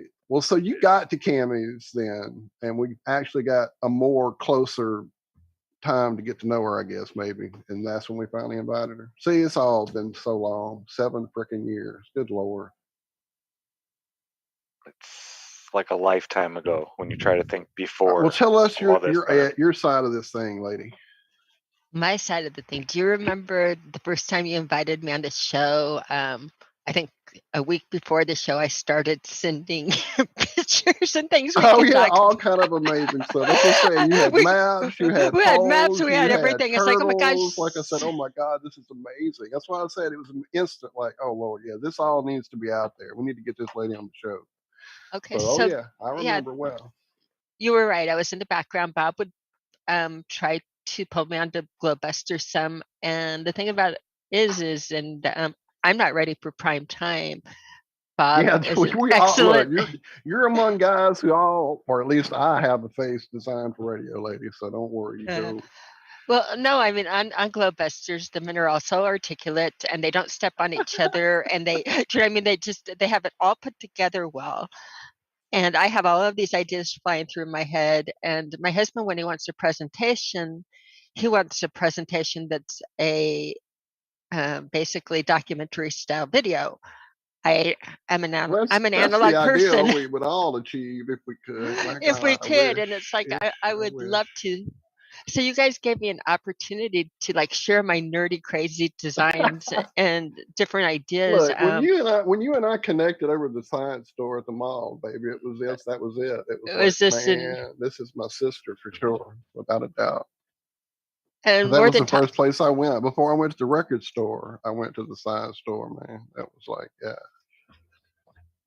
And I mean, the journey has been fabulous. I am not good. The boys are much more dedicated and good than me. First of all, I figured out that I really hate having headphones on. They give me a headache over long term, and I wig out equipment and stuff like that. And again, after 3 hours in them, my head is a staticky mess, and it takes me days to recover. I'm obviously not doing it right. I think that's what my husband said about makeup. Honey, you're either the only girl that looks worse with makeup on, or you're not doing it right. And I think I must not be doing it right. But Iron Realm is a comfortable place to be, where it's nerve-wracking with Globebusters and saying not ready for prime time. I don't feel big league. I don't even like to feel. In other words, they really have got it going. I've got a nerdy side, but I don't know if I have a presenter side. And part of it is I was scared to death to be in front of camera, and I was scared to death to be on air, and things like that. I just never grew up.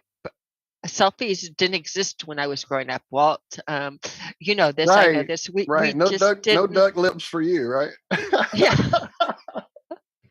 It was a completely foreign idea to like turn a camera on yourself or look at a screen and see yourself on it. I don't even know how to explain it, but it was weird.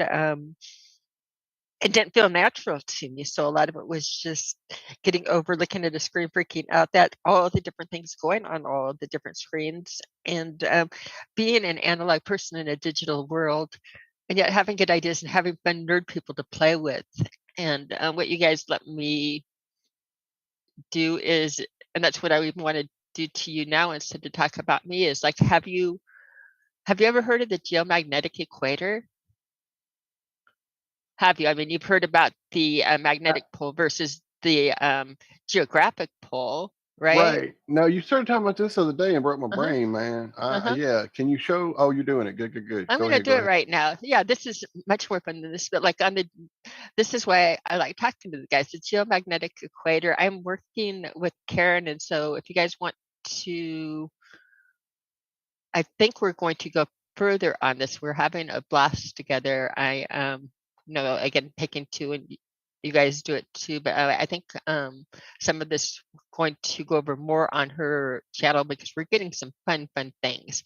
It turns out that not only do we have a magnetic pole different from our geographic pole, we have a magnetic equator that's different than our geographic equator. Go figure. Now, is this above or below the bulge for the pear? Is what I'm trying to understand. I'm going to pull up some, yeah. I'll stop. All right. Well, amazingly, it pretty much matches the ecliptic, because the It matches. ecliptic does not rest right over the equator. So you'll see that you have, yeah. Yeah, they're off so many degrees, and this magnetic field is off like the same. It's wild. So you're looking at the different things and looking at the geographic equator is this line here, and our magnetic equator is this one here, and it gets you thinking and looking at this pattern, which if you happen to be looking at this pattern and you're over with Karen B, she's going to pull out a biratio pencil and notice right away that Cami, look, this is phi. And on doing that, then you'll get into, because she has Karen B skills, she can circumpolate stuff. Or yeah. So now if you look at that map, you're going to start to see where your geographic is and your magnetics are. Or there's a map and you can see distortions in here. And what the distortions tell me in the maps is these are magnetic fields. And Zach, you've played with magnetic fields. You've pushed, we've done things in series. We've done it under the Paracel and that.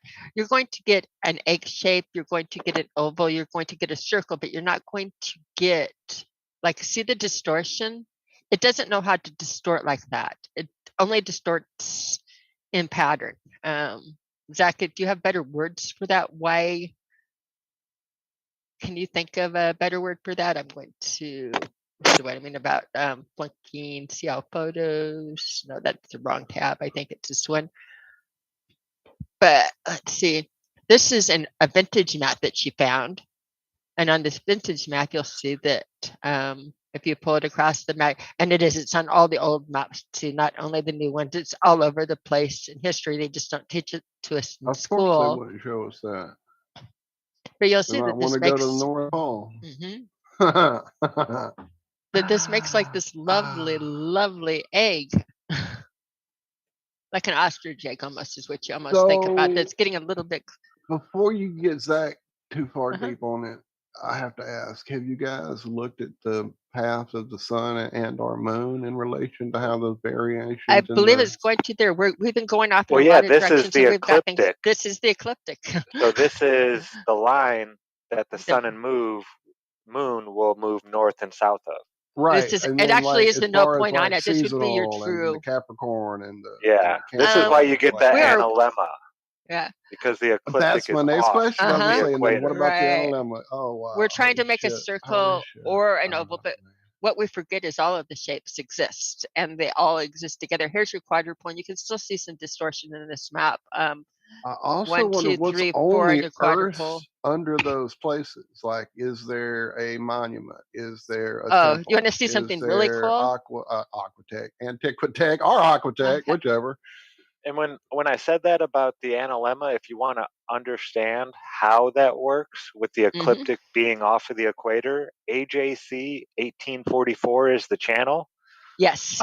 Flat Earth Smarts. I would start at 1 and go Start all at the 1. way That one I through. think is 13, but start at 1. Yeah, it's either 12 or 13. That's where 13. he gets That's what into I was the going to say too. planispheres a lot. He really breaks down a planisphere and exactly how the luminaries are moving overhead a flat And how plane. much, and how much And of the sky we see. They're old videos, but they're timeless. I mean, nobody has even come close to nailing it down like he does, in my opinion, at least. Yeah, AJC 1844, all one word. Okay. Right. Flat Earth Banjo just put all of his together in a new video too, but go to JC's channel, definitely. This is stuff that can't go out enough or more often. You think it's older and that we've gotten better, but we haven't.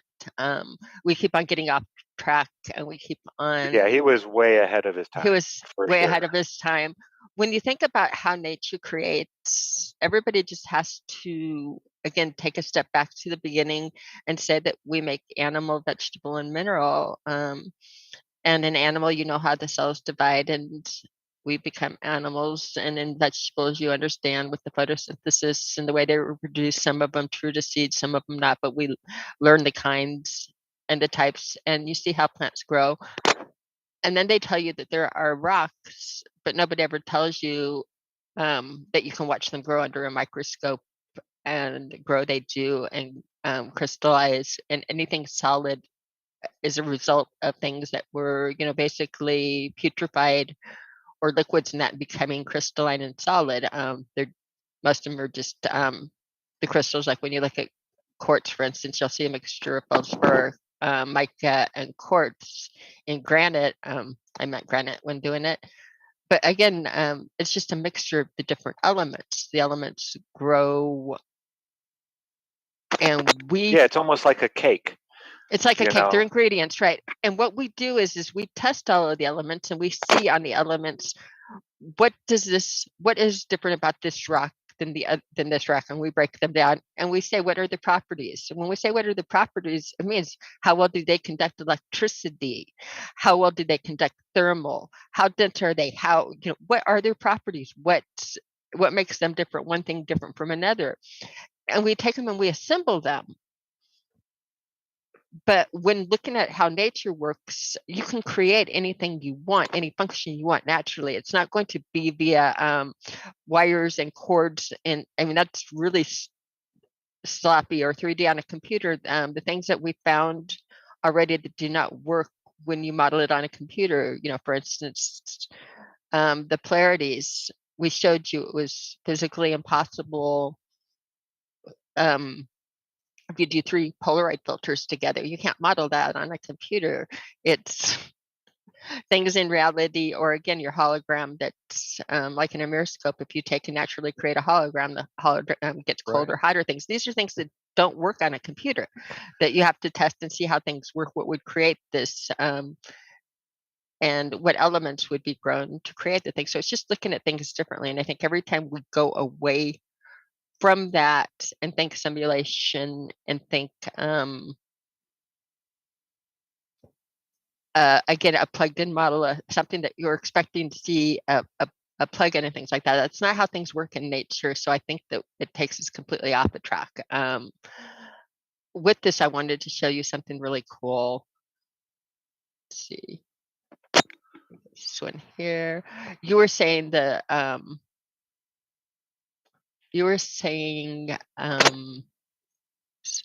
was probably too much. Let's do this. This was interesting. Remember on the map? Yeah. On the things, if you looked at it, and by the way, the UN map, if we pulled it up, and I might do it a little bit differently, you'll see that they're not on the axis, is on it. If you took the 4 corners of the earth, if you actually take a tarot card, this is called the Wheel of Fortune. And the reason I'm looking at this and matching them up is this is something, these symbols have been passed down through generations.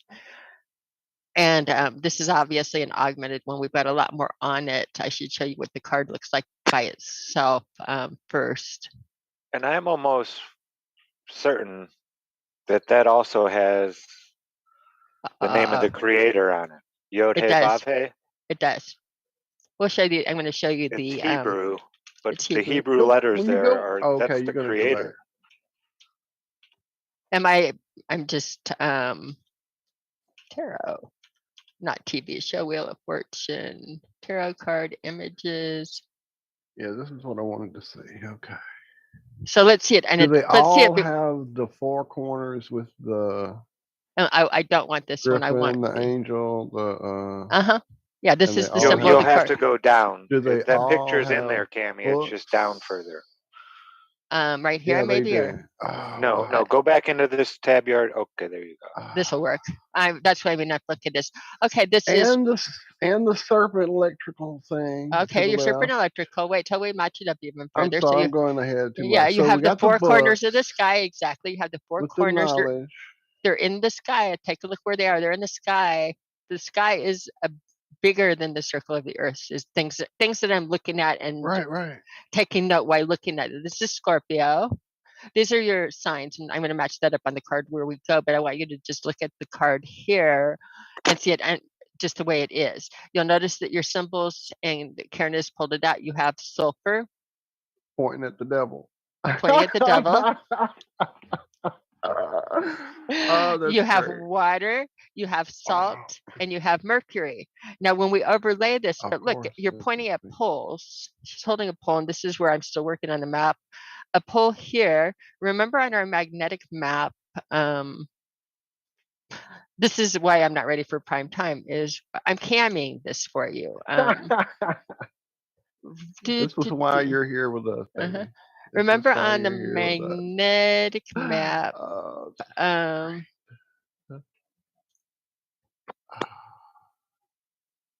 see how we have the pole here? And we know that, like, again, if you take two magnetic pillars, that you can create the quadruple in the middle, but it goes off the edge here. And it comes together here, but look at how sloppier the patterns is and how bigger. See how these ones compress right there? You've got something going on there, right? Right, yeah. Okay. Now, I was looking at this and wondering how it would line up on the tarot card. And by the way, for people that haven't seen before, this is like if you take two magnet pillars, what happens is you get a quadruple in the center and the dipole pattern across it. But again, when you notice on these petals, you don't get any. That just sounds familiar too. I'm sorry, I'm being the two silly. pillars, right? Go. But yeah, if you look at these petals, you'll see the perfection of the petals and the shapes. Like that one egg in the middle of that map, the way it was drawn, did not feel like it had a natural outline to it when you're looking at any of the magnetics or doing things like that. So if you take the map and you line it up magnetically. So what we did was we just took that black and white map and we pointed the pole that was on the map right under Australia, where we know a pole is right under Australia, right? And all of a sudden, this changes the map on here that things have to go there. That what do you have? You have salt. I believe that this is telling us that these, again, is going to give us some clues on what will happen when I show you on different maps on this. They lay out differently on here. But your quadrants, when we get this right, are going to be salt, is your like great salt mines, the Bolivian salt flats, all of the different salt elements. Mercury, you'll see that China, Russia, and that produces over 78 or 80% of all of the mercury in the world is right in this region. Sulfur, the Middle East, things that burn, and water, where we think Atlantis is. But we're like saying Anubis, see how the point is closed here? Well, we're taking off a natural pattern that's probably going down here somewhere on looking at what these lines are doing, trying to figure out what they're doing in the meridians. But look at how it matches up here and how Anubis, I think you're going to lay across. We've did a couple different, laying out some of the magnetics on different maps on it, or.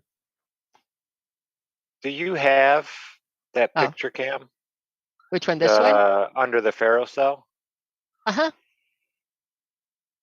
Okay, show them just the AE map with the magnetic field on it, and then show them the ferrocell picture and show why we think that, Earth has these two pillars, these two magnetic mountains or pillars or whatever you want to call them. But there's two magnetic points that create the North Pole. There doesn't have to be anything magnetic at the north. In fact, there would be a vortex in this or counter space, which would make, if you ran an electric wire around this, it would make every compass point to counter space and wig out around the South Pole, which works in reality. So we're considering it. Again, these are all possibilities that we're considering and reasons we rule them in and out. But see the cloverleaf pattern right there? This is a quadrupole with another pole created magnetically by itself between the two magnetic patterns will create counter space on there. It's the way, and then if you take this and zoomed it out further, you would see an outline that would have an outline of this pattern would have a tip. Like if you took that triangle tip there would be a tip out there. It would draw in right about, trying to think where they are. I wish we had it zoomed out, and we're going to have to get some of these. It actually pops out 4 corners, like 1, 2, and then the pattern ends after the 4 corners. There's an abrupt, like hexagonal with a pole here, 4 corners, 1, 2, 3, 4 on the outline that actually rims the outline. I bet that we don't have big enough in here that you would see more, that really starts to stand out. That again, this you're getting it, it's curving in a little bit there, but again, 1, 4 corners, 1 corner, 2 corner, 3 corner, 4 corner, and then it comes out to a tip further out there and there. So we would go to, hold on, we're going to do, let's do this again, just for the fun of it. I know you said to do that, but I'm going to also do tarot the world. And look at this image here that we'll get. So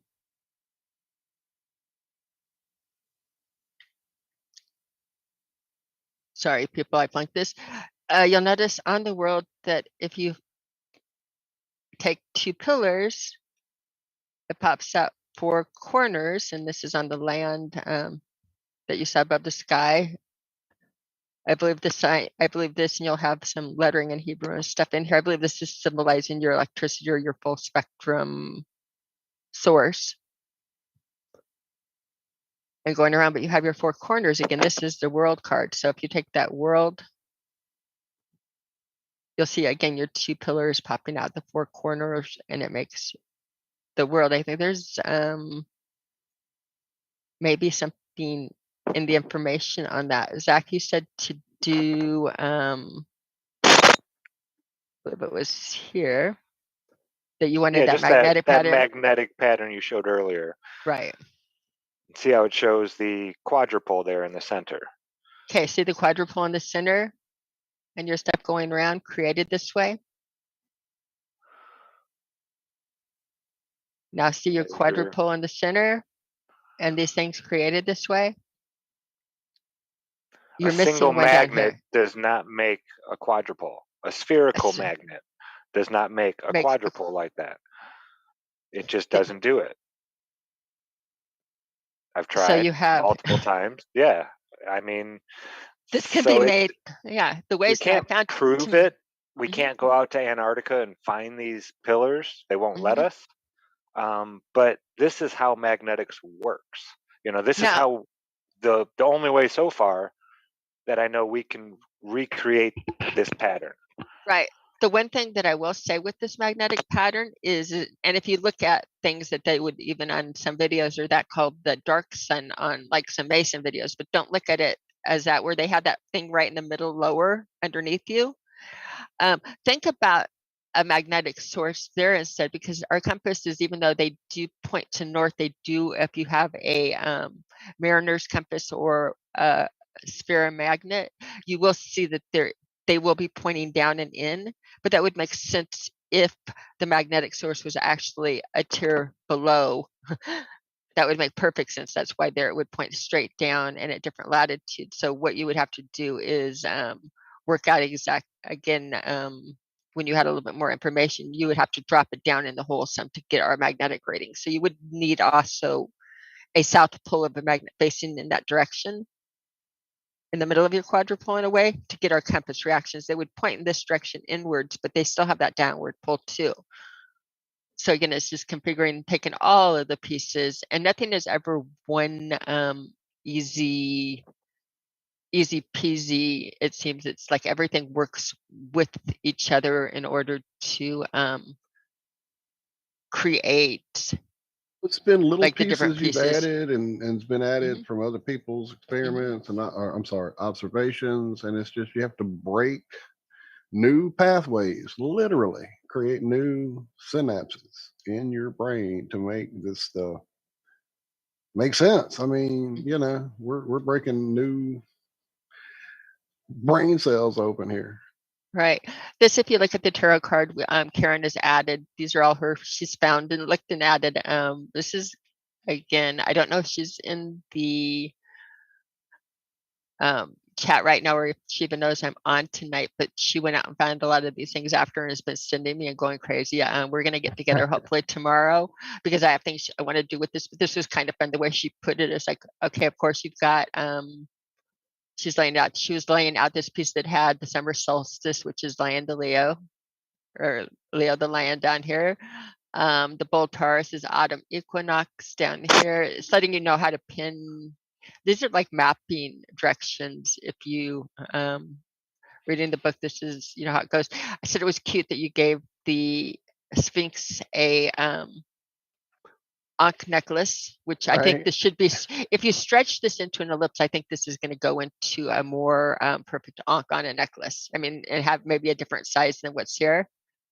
Because remember, Karen just grabbed this graphic that already had the man, the eagle on this, and she overlaid it. But if you stretch this and made the sky oval, remember, because it looks like they put this in. Now, but remember your world, how it was all the way an oval around it? Remember how your world card had the whole circle going here? Remember, should I bring that back? I want you guys to look Oh at this. yeah, I remember. Yeah. I'm going to, tomorrow when we're getting together, one of the things we'll do is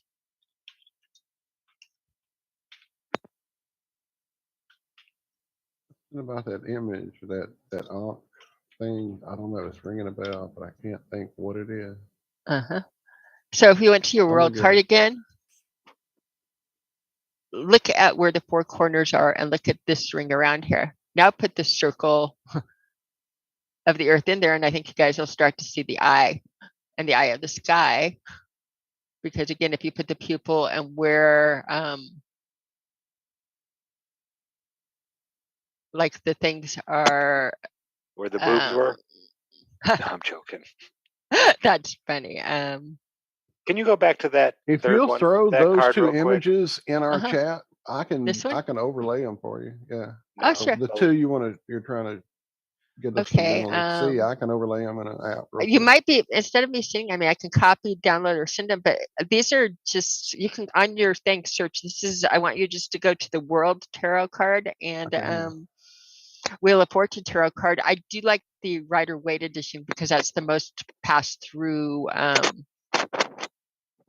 Will you go on back the to artwork, the on one? the, you want Wheel of Cameron? Fortune? With the last tarot card you had up. This one? No, the last one. Before Okay. that one.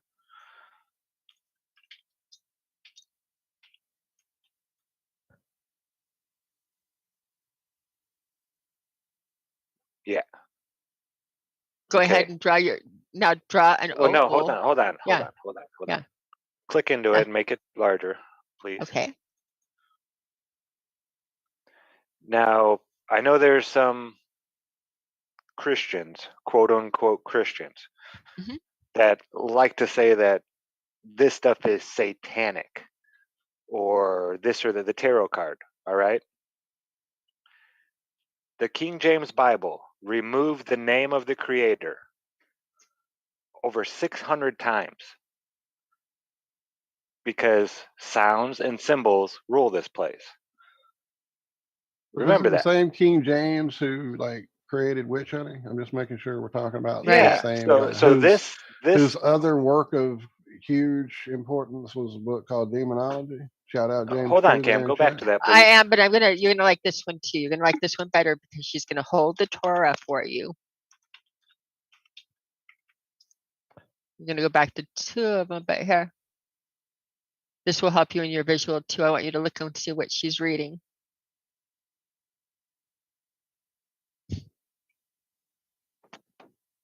Just Oh you write my it. God, I just saw it. I just was trying Okay. to figure it out, and I saw it. That was nuts. But go ahead, and I'll put this one back for you, and go ahead and you can point out right to through the Well, it says Torah right there as well. It says Torah right here. There's Repeating Torah, and then it T-O-R-A. says in Torah. Hebrew, Yes, I'm gonna Yod have to read He Torah again. It's been probably 35 years since I read it. I was in my Yod He 20s. Vav He, right there. That's the name of the Creator that was hidden from us for a reason. Now the tarot card will tell you, but your Bible won't. So But the before tarot you card go will make calling fun. something satanic, look at it a little bit. I think we Actually, need that's everybody to usually look when at you it need with, to dig in. Is when you're being told not to look the most. what I am doing is going to trigger every single person on the realm in a way, because what I am doing is I'm taking three things and I'm mixing them, and the three things were all taught to hate and ridicule the other two. The Bible told you science is bad, but what's really evil is don't look at tarot or the occult or think that, right? Tarot says that religion are a bunch of religion cards, and scientists are, I mean, people that are into the new age sit and make fun of the other two, and the scientists, of course, you know how the scientists feel about the tarot card, astrology, and the Bible. Each one of, when looking at these ones and putting them together, it was based on the fact that they trigger you to do that. We're triggered, every group is triggered not to ever consider the pieces from the other groups and not put it together. Tell me if I'm wrong about this, but this, I mean, I can trigger everybody by what I'm doing, and all I'm trying to do is find truth. But the thing about it is the truth is you know that they've been hiding. People know how it works, and they're not using it for very good purposes right now. So I believe, I do know biblically, you could say what I'm doing is looking into the occult, but I feel driven biblically called to do it because it's being used against us, and it's like time for the truth to come out. The truth is in the Bible. There is nothing in the Torah that holds the commandments of the Creator, according to the Christian faith, that says not to look into any of this stuff. There is nothing. Now there are Pharisees who came along after and added and removed things, and that's why Jesus came around and got so pissed off, is because they were changing the Torah. He said, you are not following Torah. This is how we're supposed to be living. And then it even changed even greater after all that stuff happened.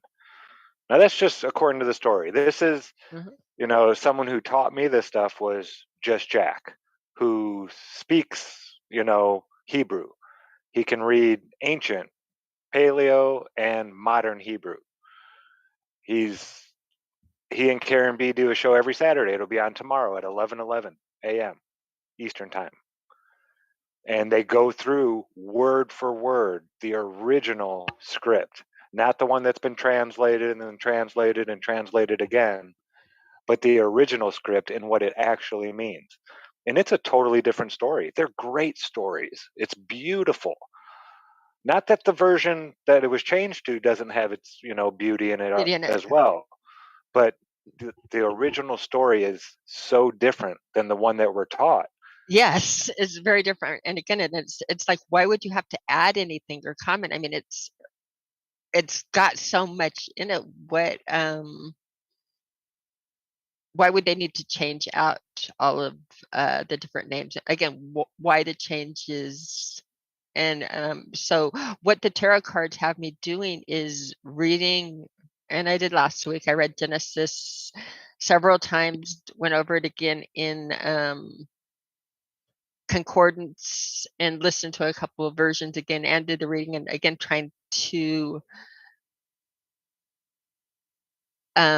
it's telling, I don't know, on Genesis, on the Bible, again, it was man that told us not to put it together, but man is hiding stories right hiding a lot of stuff right now, and they have to be able to pass it through generationally through ways that don't get corrupted, like the Torah, which they're very careful on repeating it, or the tarot cards, which again, the decks have been handed down for generations and copied and very careful on it.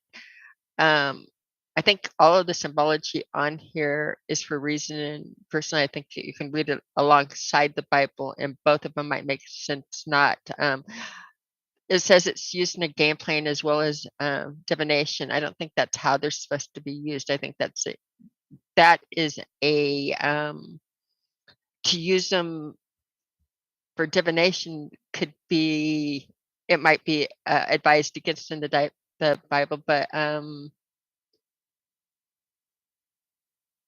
think I'm trying to find some truth in it. The truth is like you have 4 corners on here. This maps to the pole, and when you put the map out that way, things start to really fall into place. Gonna go back Absolutely. to,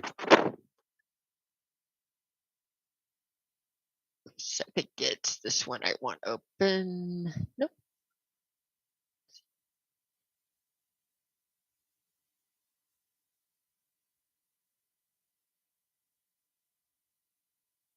So again, on this one, you're going to be getting it. I think that's interesting that it put an apple in the serpent's mouth right here. Even though I think that this needs to be stretched into an oval, I think some adjustments need to be made. And I'm not sure on this whole going up if the sword is a angle of pole placement or anything, any information. And again, there's some different pieces still working on it, but you'll see your bull, Taurus. This is your sky. All of them reading the Torah, by the way. I know that they have the different meanings going there, but again, I'm looking from a builder's edition, and on a builder's level, you have water, you have salt, you have mercury, and you have sulfur, and regionally, and the 4 corners of the earth. Again, I think that we need to do some stretching and making things to line up, because I don't think the cards are wrong. I think that they're laid out, that when you lay them out, the more accurate we get them, the better, the more sense they'll make. In other words, the more the patterns will tighten up on it. I think it's one way to solve the map in a way. Already getting information is because, again, if you go through biblical or any of the descriptions they talk, if you go through any mythology or any biblical texts on describing the realm, we have easternmost and westernmost edges. And why our north is here, you're going to again have your east and west and your northwest and your again your south and your north, but you're going to have dividing lines on directions in the way that they do it, because again, any of our directionalism, what the realm look like, has an east and west point on it, and until we orientate this correctly, we're lost to and are going to get a lot of meanings wrong on it. Just my opinion. So again, we're tightening in on that. And that was, I overtook my section of it. That's what I do, is I come on and I just talk, and then I don't shut up. This is how I got to be on this show. And I don't know why they keep me, but I need people to geek out with. This is why you're awesome. That's why. But, absolutely, lady.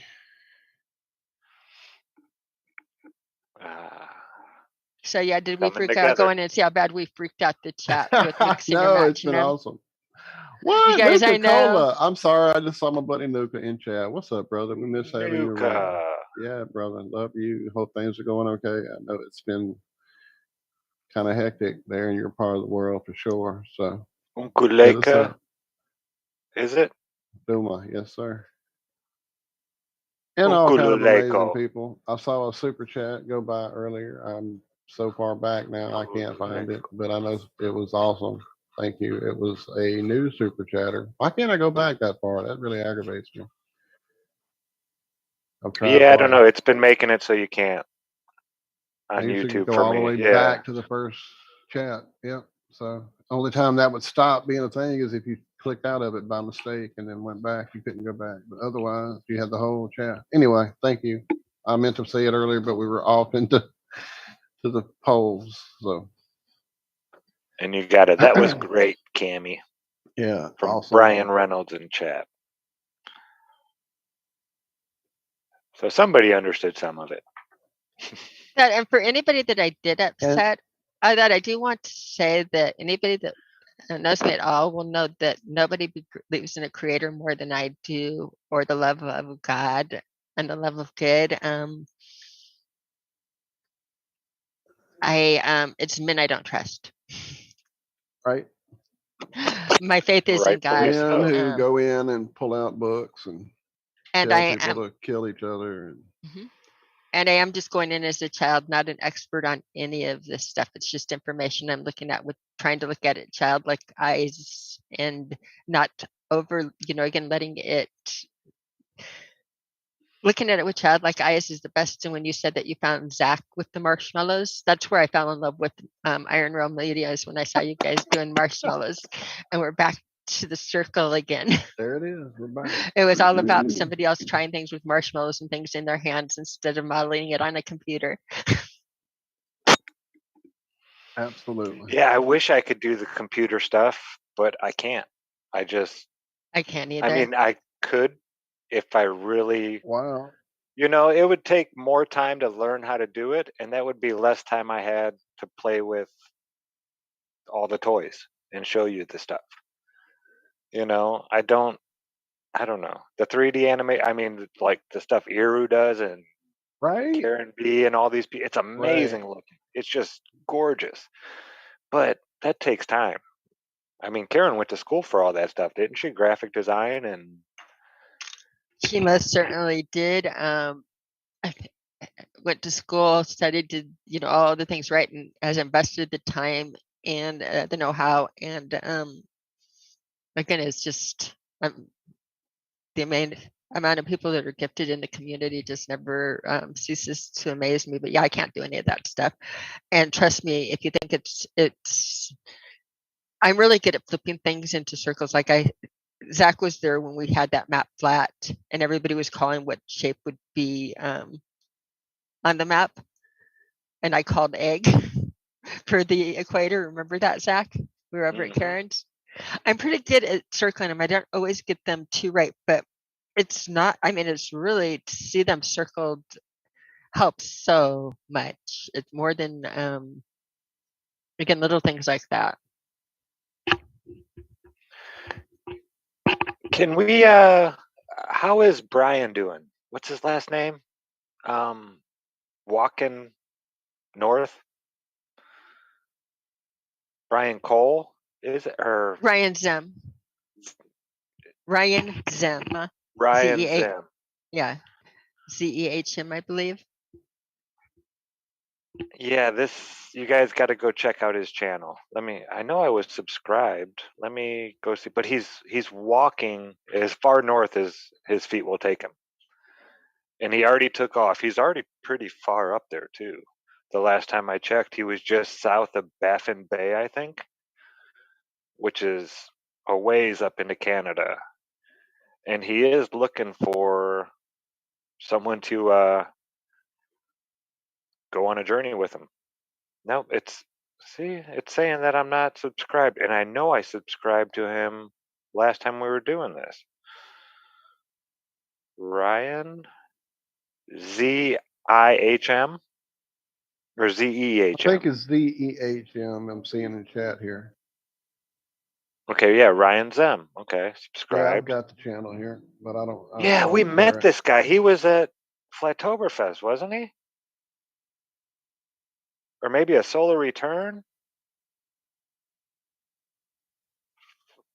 Maybe did he present at one of them?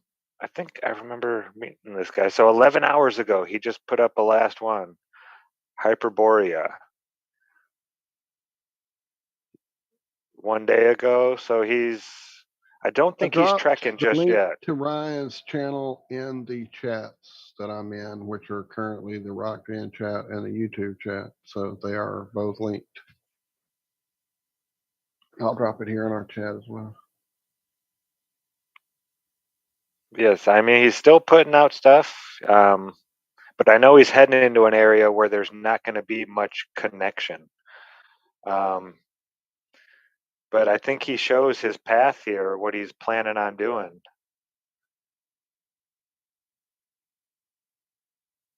Wow, I hope everything goes well for him. Just gonna be honest, I don't have that big of balls. I'll just come out and say it. You ain't gonna catch me trying to walk that far. But you went across the country in a truck with just you and Hank, and met some very interesting people. And I headed to a warmer area the whole time. Still, he's heading to a colder place. Yeah, true. Yeah, me no like it cold. I mean, he's going to be places where there's like no roads. It's going to be trekking, cross country skiing type of stuff. Yeah, go subscribe, give him a, keep going, man. You can do this. He needs all that kind of stuff he can get. But yeah, I hope he gets some help. If not, Godspeed, man. That's amazing. He's got a Twitter account as well, being run by one of his buddies in Alaska. You can head on over to Twitter and find him over there. Give him a follow. We're going to be reporting updates via Twitter as well. Yeah, he is over the top amazing for doing this and the guts that it takes. And again, I'm really, really hoping people join him. And at the same time, I can't even get up at 3 o'clock in the morning to do a radio show. So I am not the one. Somebody that likes the cold. Again, once in a lifetime, very, very cool learning. Talk about an analog experience. Yeah. Yeah, it ain't me, babe. Amazing. It ain't me. I start shivering just thinking about how cold it's got to be up there. Talking about trying to keep a car able to start if it doesn't have one of those special heaters on it because it's just so cold. That's not for me. No thanks. Yeah, I'll head south and then I'll stop, around Argentina.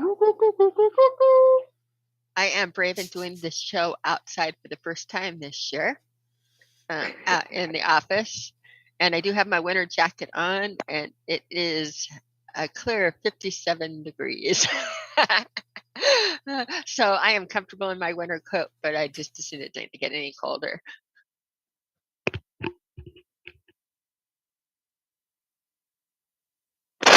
Yeah, I hope all the best for him. That takes some balls. Just, yeah. And I remember, what was it, 2 years ago? Someone drove as far north as they could. He got way up into Canada, or maybe it was Alaska. He was up in Alaska, and then the road, when you, when you get up there, it's not like you have paved roads. It's a lot of dirt roads. And then it starts turning into dirt roads that the rocks aren't even cleaned off of, and it's like kind of like the side of a mountain, pretty much. A lot of the state parks and national parks out west, they get like that when you get real far deep into, just roads. You need 4x4 to do it. And yeah, that's how the roads are to get anywhere up there. It's crazy different, because there's not that many people up there that are on these paths, so they don't need to be all that great. So yeah, you can't just jump in your little Honda and drive up to northern Alaska. It doesn't work that way. And aren't they closing off northern Alaska, the Arctic Circle in Alaska, to where no more families, no people can move there? The only people that can stay there are the ones that are already there. Really? I hadn't heard that one now. That was years ago I heard that. No, I missed that one. Yeah, only in the Arctic Circle. There's they're not allowing new people to move up there for some reason. Now that I'm thinking it through, I think that might have had something to do with why my buddy moved back from up there. His job shut down or something about the Arctic Circle. I have to ask him. What? Karen B in the chat. I just got back over to YouTube again. Sorry, guys. I'm in and out. There's too much going on. But anyway, she is here now, Cammie. You asked about her. Glad to see you, Daryl Davis, and glad you're enjoying our recap of the show and the history of the Iron Realm. Thank you there. You mentioned the marshmallow, Cammie, and it's a warm spot in your heart, and that era is definitely in the books as one of the classic eras. This show has changed, it's evolved. We go through times where we do a lot of presentations, we have a lot of observations to present, come up with new ideas. Zach just stayed up. Well, he tried to stay up, but Santa Claus didn't come and he went to bed. No, I'm kidding. He did some pictures and he went to bed. I'm still giving you shit, man. I'm sorry. It's hard to stay up late if you're not a night owl. But yeah, the older you are, the harder it gets. We definitely do what we can with the time frame. But yeah, the video that John and I put together definitely also holds a warm spot in my heart with Zach's marshmallow denouement there. But definitely, we miss you, John. We miss you, Adam. We miss you, James. We miss you, Rob. Miss you guys a lot. You guys were all a huge part of the formation and life and soul, and you guys are missed and always have a place here. Your doors are always open. The seats are still, well, they're probably not warm, but the seats are still there. So you guys can see us. We love y'all. We miss y'all. Hell yeah. For sure. And then to start the guest list would take like 6 years, and the 7 years we've already done. So let's not even attempt that. Just that I see a lot of them coming through the chat here. I see a lot of them there on our Rock Band page. Need to get you back in here, Bob. It's been a minute, man. I'm glad to get you around all the time. The other half, I won't say the better half. We got the better half, damn it. I think it pretty much depends on the day. What day of the week it is. Okay. What day of the week give it you is. that. Yep. That's kind of how it is here at my house, too. There's some days I'm definitely not radio friendly. Those are the days I'm usually not on the air. But man, it's been a wild ride for sure, and beautiful. And again, there is no way to even come close to showing our appreciation for all you amazing family. I'm not even going to say family because you are truly family. The people that are coming in, the new people that we've noticed adding to our numbers there every time we go live now. It's great to see that. We appreciate that. Sharing it out there, hitting that button. We got, you guys are doing it regular. We appreciate the hell out of it. And now we've got a new platform we're working on, trying to get it under our belt, if you will. Just like we're still working on those other platforms and trying to get them under our belt. So thank you guys for your patience. Thank you for your love, your support, the laughs. My God, that's why I have to stay on mute half the time, or I'd be spitting coffee and choking all over the place. Speaking of, I actually need a little more coffee. So is it time for a couple of musical breaky, music blurby, I don't know, things you can do on your side there, Josh? Or you can talk amongst yourselves, but I definitely have to get something to drink.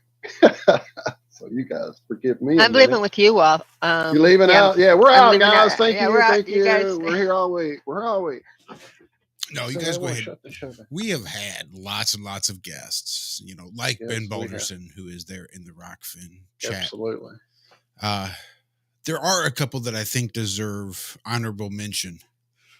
Not the least of which is Santos Bonacci, because I never wanted to give the impression that there was any bad blood on our part after everything that went down with Santos. I was always been a big fan of Santos before and after, so it's not like it's it was just a series of unfortunate events, and to make for some quality sound bites.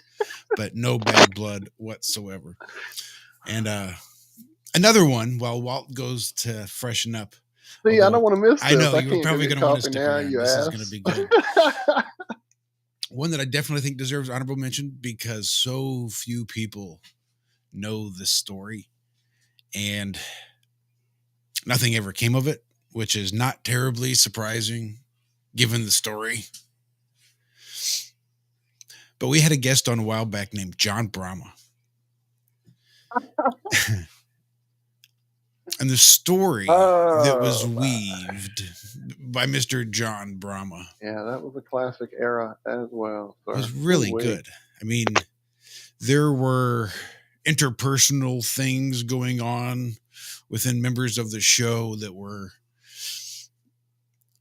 either making things better or making things worse. I'm not quite sure which, but there was bleed over from like serious personal real life issues into what was going on with what John Brahma was saying. There was it's such a mind fuck if you can suspend the disbelief that should be inherent. I mean, it was one of those things that as soon as it happened, you're just like, what the fuck was that? And I guess maybe as a brief synopsis, we were contacted by a gentleman who said he wouldn't give us his real name, but that he would be referred to as John Brahma.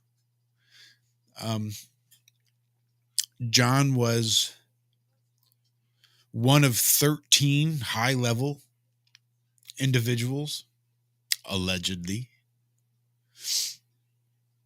that worked to keep Antarctica secure. Basically like the Antarctic Security Force. And there were 13 of them, John and 12 others, that wanted to go rogue, that were ready to bust it all wide open and start bringing back from the edge, from Antarctica, that barrier. Proof that we are not living on a spinning ball in space, as we were told. That's such a really interesting story about the energetics and what it takes to get in and out of these barriers and the time frames and the secret doorway portal windows for all the icebergs or something, I guess, to make their movements to open it up to go to Shingrill. I don't know what the hell he was talking about, but he was offering $100,000 a seat and he was going to take a whole boatload of people down there to the edge to see it firsthand, gather samples, stories, pictures, videos, come back, sort of isolate, gather our resources and our forces, and then go full force with this huge public announcement of all the things that we had found down there in Antarctica. Did I say $100,000 for a seat? Did I mention that part? Well, that was later, right? Didn't it start out at $1 million a seat? I think. Yeah, it started out as $1 million a seat, a ticket, and then it went down as apparently the money was not rolling in.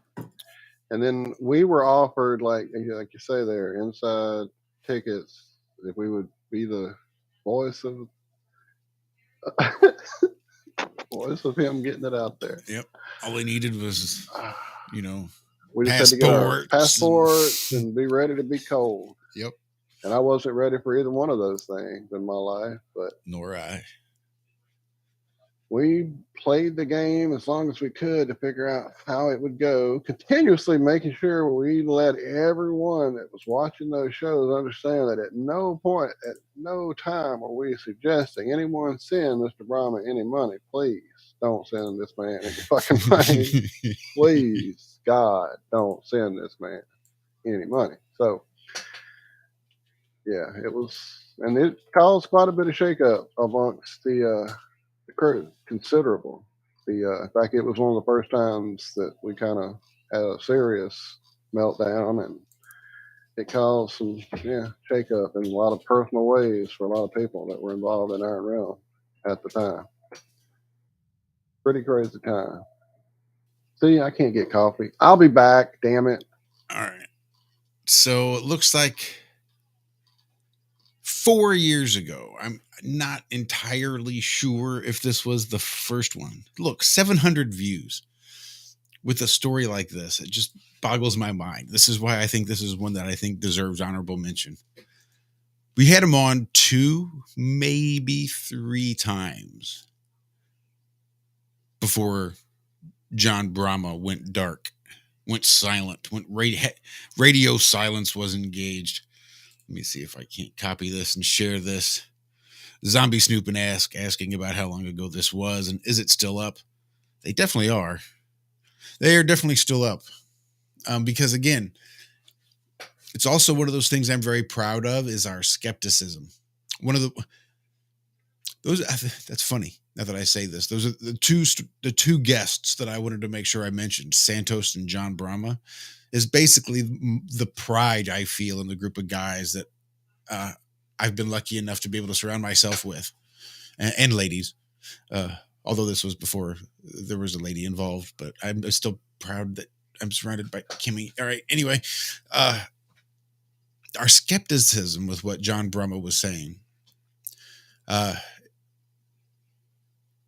Not all of us were quite so willing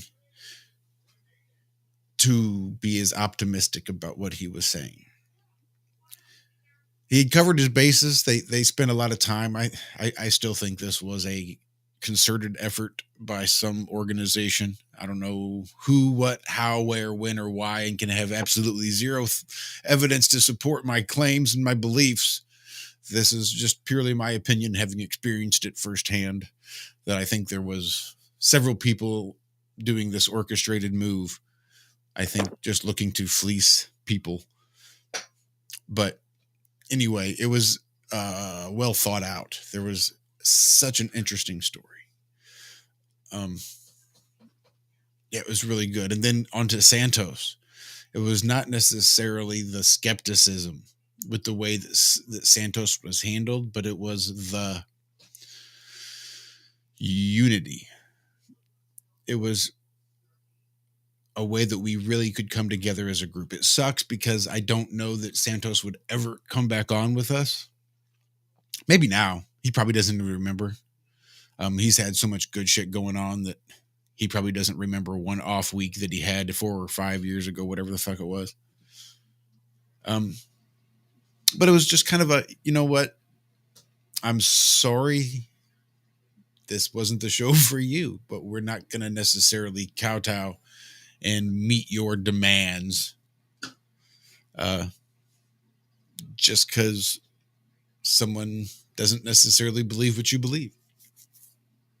And if you're not willing to accept that it's a belief and not a known fact, or that there might be other people that could say the converse of what you believe is also a known fact, then we are really at an impasse. And that's sort of where the conversation was and where it ended.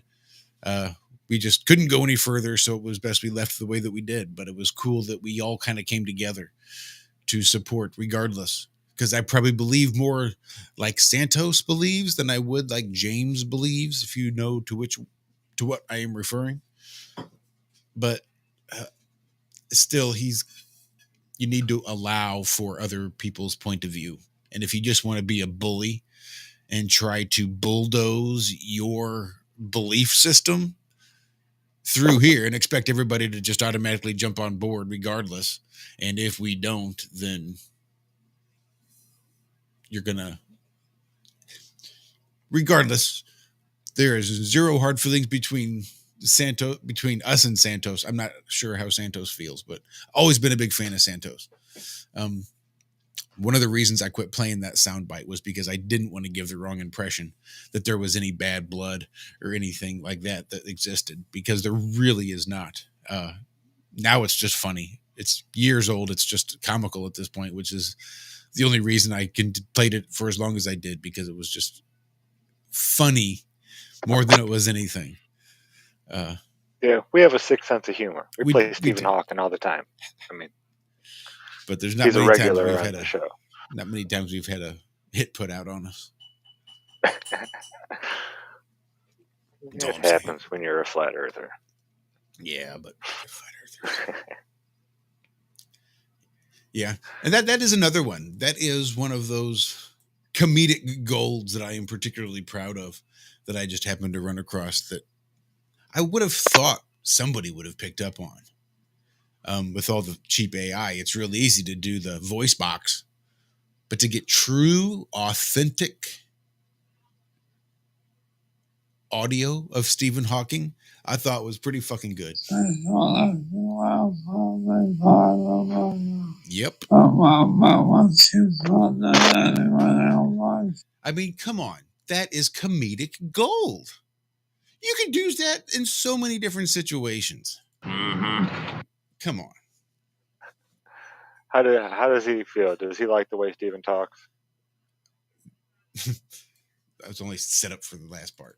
He likes the way I talk, and I like the way he talks. Mm-hmm.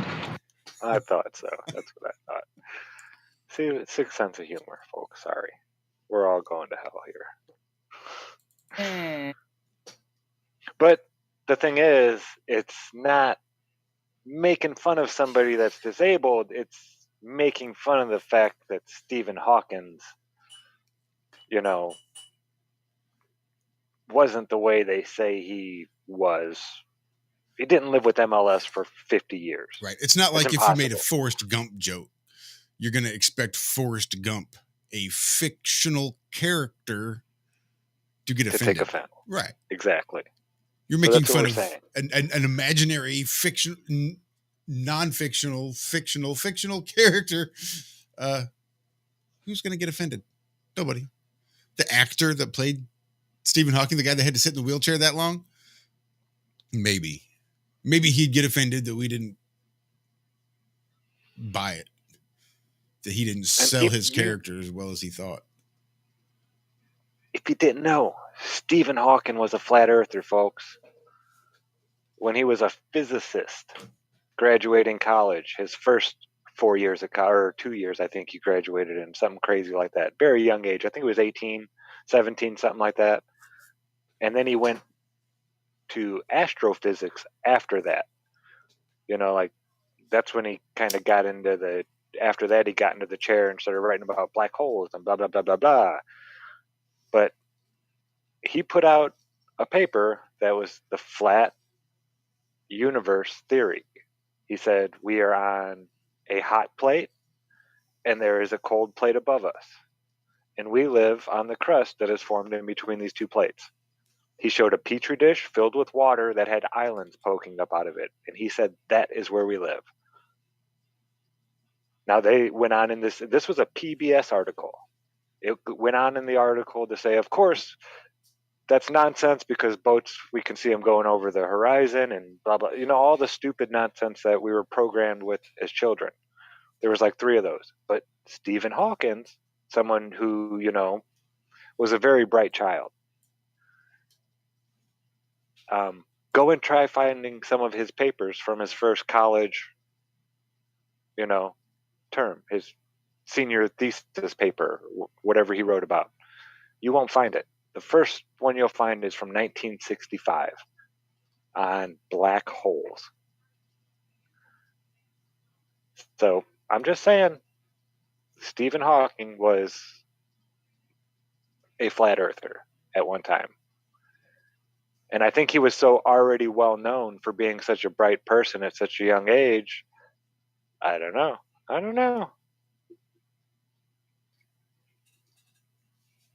Crazy. But yeah, once he got into the chair and couldn't talk anymore for himself, I mean, that was him being translated pretty much right there. Was that noise you heard. The rah, rah, rah, rah. And then you hear his translator, that was one of his, because he was a teacher at this time, is sitting there supposedly translating what he's saying. He didn't have the computer voice box. It was his mouth to this young man's ear. And he's talking about the cosmos. And Stephen Hawking would go on for like 3 seconds making noises, and this guy would talk for 10, 20. It's like, what the hell? Yeah, it's laughable. That's why we're saying it's not a real person. The black hole Stephen Hawking is not coming out of that guy's brain. Just saying. Whoa, okay, we get it. You're flat. Okay, dude, shit. Just gets a little lippy. God. Gets a little lippy. And yeah, try to find audio of Stephen Hawking speaking legibly. Good luck. Good luck. Not going to find it.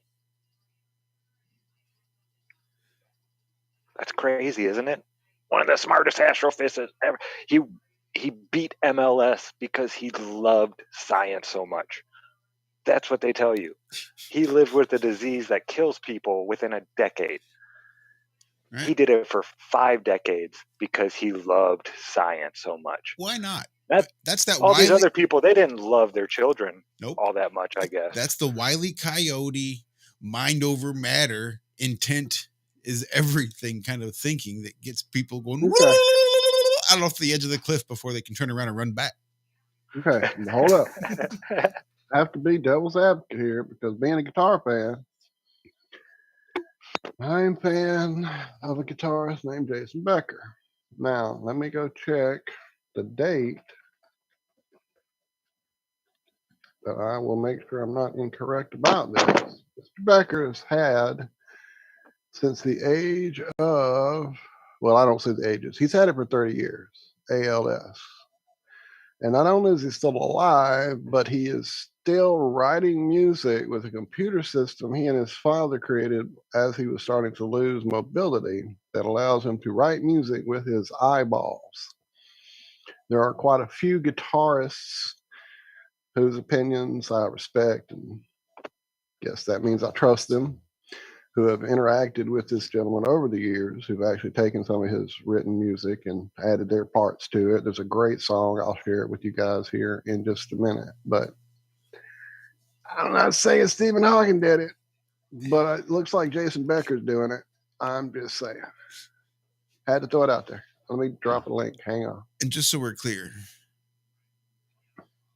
Stephen Hawking wrote like 3 or 4 books, maybe at least one. He wrote at least one book with his eyeball. He had special software. How do you think he talked? He was controlling a cursor with his eyeball. He was able to do things and manipulate computers, with his eyeball. Tell me again what this Jason fella and his father did just before he started getting real sick. He had to sit down and write this whole program just so that he could write music as he got sick. Yes, sir. Yeah. How does this weird That's real nice. I have a fun video for you to play if you can, Josh. I just dropped it into your chat. I think it's like 4 minutes. Into the Zoom chat, or maybe Walter, if anybody can help me with this on the screen. I'm sorry. I'm doing the song. I'm dropping the song. I promised everybody in the chat. As soon as I'm that's done so funny. dropping Well, let me Jason intro Becker's Valley of Fire. I've dropped it there on YouTube, and I'll drop it in Roxanne as well. If you're a guitar player and haven't seen this video or heard this song, you go check it out. It's amazing, amazing piece of music with some great guest spots from just phenomenal guitarists. Sorry, I had to plug it. There we go, Roxanne. For you guys as well. Sorry, now go ahead, Cammy. I do apologize. Oh, no, not at all. Just on the topic that we're doing, people not being who they think they are. I do believe this is it. It looks like a 4-minute clip. But James Holmes, who people would know as the Colorado Batman shooter or whatever. Oh, yeah. I was thinking John Holmes. And I guess that's not why I know him. I got to say it real quick. Tommy G, that was funny. You get our sense of humor, I bet. That's horrible. Our sense of humor is but funny. truly warped. Sorry, No, I had to. yeah. This is the last song I ever wrote. It goes a little something like this.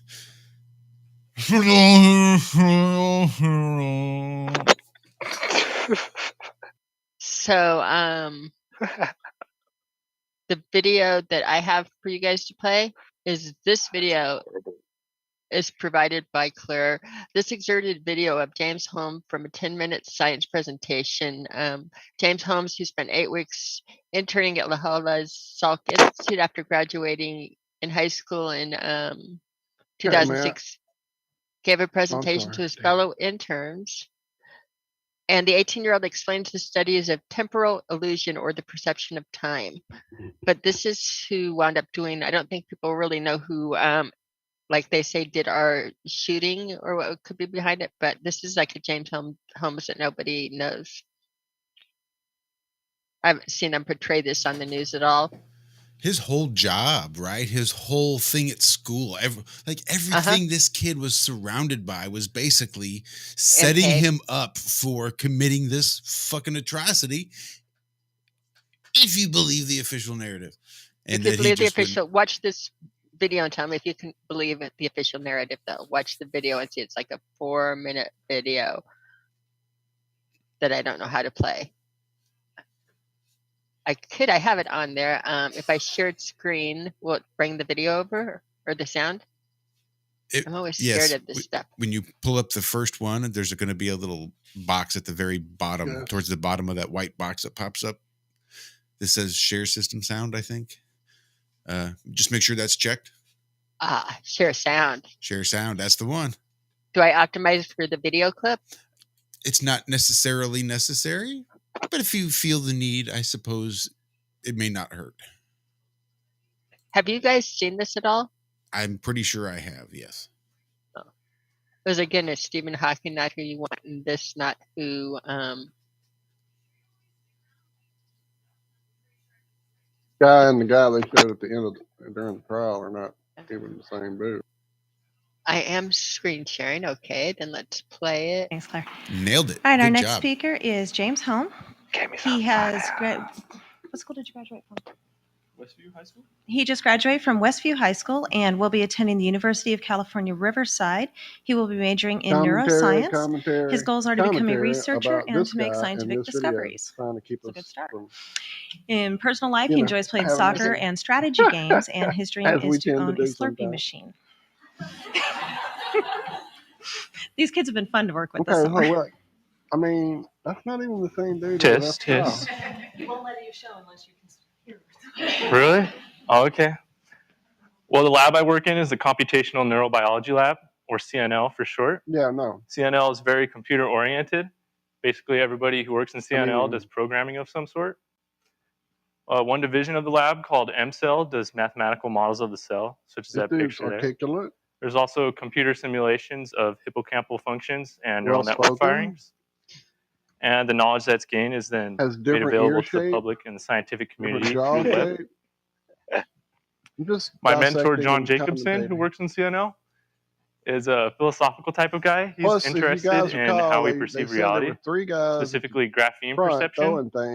And graphemes are basically just letters of the alphabet. And he wants to know how graphemes are mediated in spatial frequency channels. He also studies subjective experience, which is what takes place inside the mind, as opposed to the external world. And they had that one up that was propped right outside the fire exit. Pause that for half a second. I've done it through Flash programming. Flash is... Because that just reminded me again. Spacebar. That's fine. Spacebar is a nice, real quick way to pause it.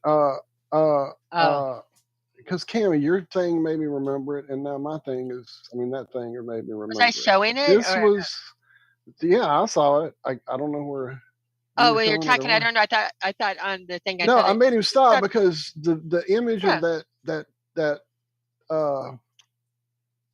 Taurus, was it a Taurus? It was like a sphinx. A ankh with some horns on top. So that reminded me of this, and now that picture you just showed of his deal reminded me of this. Oh, down fabulous! Here, this bottom right corner, if you can see my mouse pointing to it, this thing was where I first said, maybe the Earth has more than one magnetic pole. That's a flat, disky thing with 4 magnetic Right, like the center. horseshoes on it. Right. Uh-huh. So, and then here you come with the magnet poles, and I'm like, holy shit. So now this picture, I'll stop sharing, go back to the video. They just showed I don't know. I think I lost where square. I was in there. Oh, I'm sorry. I didn't mean to make you break it. No. But I think the thing was But is it that looked you like a guys square see. quadrupole. It was nuts. Uh-huh. I'm gonna have to go back to that now. I can bring it back up and do it, and I'll drop it in the chat for everybody, the link to it. But Yeah, you and don't we have can to show. share the audio, I guess. You Yeah, just I like don't think. fast I forward think to that we that got. part. Yeah, well, we got the see if I can find it. We got to the main point of it that you could see that what they were working on was implanting memories and what was real and what was subjective reality unimplanted. So this is some years before the shooting, but the person that like did the shooting was somebody that was working with the technology to implant false memories. And I find that that's very intriguing on again, if you piss Just a people lot of off or levels. just a lot of levels, just very disturbing on a lot of levels. It to me is like just a symbol. A lot of the things are symbols out to people that if you talk, what will happen right now is how I see a lot of the stuff going on. And what a way to take it down so your family and everybody is destroyed because you're a serial killer. That's kind of cruel and unusual punishment that he probably didn't do, and they probably implanted the memory that he did do it. Just a guess. I don't know. But yeah, just a dark hole. Let me get the video and put it into the chat for people because I don't know. I liked your commentary over it a lot, Walt, and I think people got what I was. Oh yeah, he was definitely trying to portray. articulate, and definitely it's crazy that that's what he was working in. And I'm pasting it in here if you want to pick up and find the picture in there because I was scrolling through. But see, we haven't ever called it cup of coffee, and because we have not done that, I've done a long time without a cigarette, and I'm very fidgety. Don't do that, no ma'am. I may have to take the headphones off actually lady. and get some nicotine and coffee. That's fine. I went and got my coffee. I'm better now. I could have sworn we called that one. We called that, but then we never stopped talking, and then I was listening, true. and I forgot to go. All right, I guess I can dig up some stream safe music. That way we don't start off on a bad foot over there on Rockfin. Oh, you have tricks. What's everybody in the mood for? Anything in particular?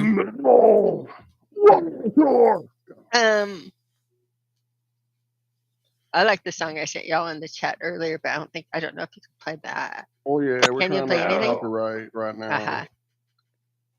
We're trying to be right. good news streamers before we get. Okay, you know what? I'm going to take my headphones off, smoke, and make coffee, and let you guys make the big decisions. How about yeah, that's us. Thanks for leaving it in our hands. How about some reggae? Reggae. What man? I got Do a some bit of reggae. reggae. That's some bumbleclad. Make it gold, man. I got the reggae.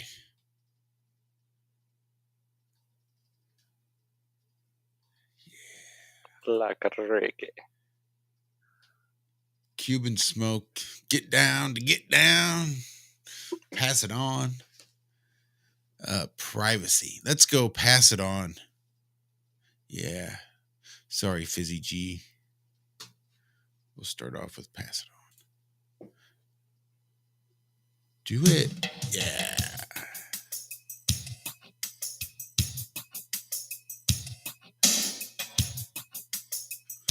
This ain't gonna get too funky.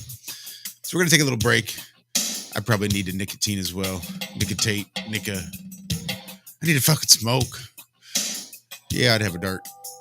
Anyway, we'll be right back in about 4 minutes. Shouldn't take me that long. My coffee's hot and ready to go. I just need to smoke. So stick around. We shall be right back. This is Have No Fear. Right here in the Iron Roll Media YouTube and Rockfin channels. Thanks for hanging out with us. Stick around.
This just doesn't sound very good. And I think it's because I'm playing it straight from the website because it's so much faster as opposed to downloading the actual wave file and the stems and doing the whole shebang.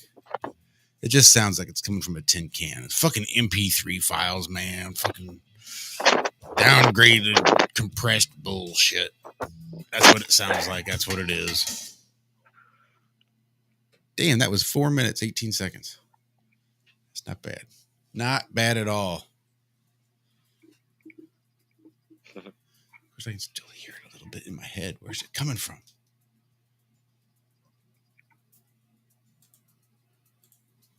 Oh, excuse me. Get down to get down. Finally getting back on my schedule to where 9 o'clock. And I'll be right there to show you all the life living in my words. Trust and believe everything you heard wasn't just. Oh, that's not very good at all. I mean, better than I could do. Better than I could do. And I appreciate the effort. Okay, go away. There we go. There we go. That's what I needed. Did you find it? I found it. I expect we're the only ones. Fired up.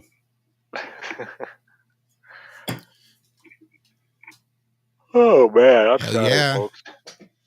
7:59, fired up. It's going to be 4:20 somewhere in 20 minutes. That's a reason enough to get high.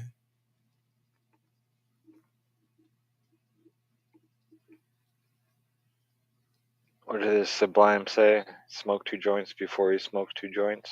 Then they smoke 2 more. Mm-hmm. That's because we'll smoke 2 joints in time of peace and 2 in time of war. Mm-hmm. Never a wrong time. And not for nothing, for the last 2 years, my rights have been under complete and utter attack. And ain't nobody done fuck all about it. I don't expect anybody from America to go anywhere else in the name of my fucking rights. Killing anybody. I'm just saying.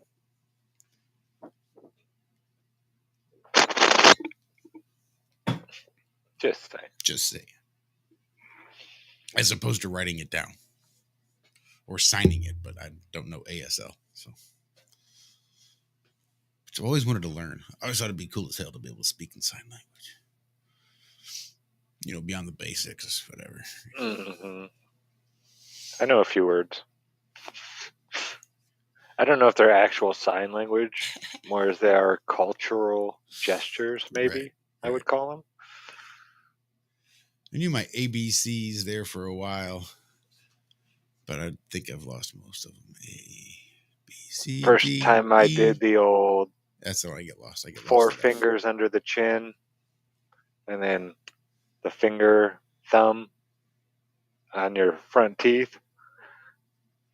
I did that in front of my ma. I saw it on a movie, and she about beat the shit out of me. Where did you learn that? Rah, rah, rah, rah. Oh, man. Yeah, you don't do that stuff. And you don't call your grandmother by her first name. I learned that the hard way as a child. Just those little things. No, I never really got. Speaking of scarlet begonias, I have got a scarlet begonia down in my grow room that I rescued. It was just like a 6-inch stump in the dirt. And I put it down there and just sort of gave it a little bit of water and a little bit of light. Then started putting it on a feeding schedule with my other flowering plants. And man, it took off. It's just like a big red bush now. It's crazy how many flowers came up out of that thing. It was just a stick in the dirt, literally, like 6 inches of stick in dirt. And it's like a real life plant now. It's crazy. Yeah, they want to live just as badly as we do. You know, it's going to try to survive. You can kind of willow branch as thick as your leg. You can think it's more like not a branch, it's a limb. And as long as there's water in the ground a little bit, it's more, you can't do it out in the middle of the desert, of course, but somewhere where it has fertile soil, you can just stick that thing in the ground and it will root and make a new tree. Oak trees have been known to do this even. limbs that get struck like if lightning hits. We have one right down the way. The tree had fallen over right along the river or the creek, and it's uprooted, half uprooted, but the tree is still alive and it produces leaves even though it's laying on the ground. Those roots stayed down in there and dug in, and it's amazing. They want to survive. It's a sentient being. I was just thinking about that today. Bugs. I took Hank over to the neighbors so he could play with their dog. And there was a bunch of these little tiny flies flying around in the yard, like hundreds and hundreds and hundreds of them. They were everywhere. Just these little tiny little things, because it was sunny and warm out today.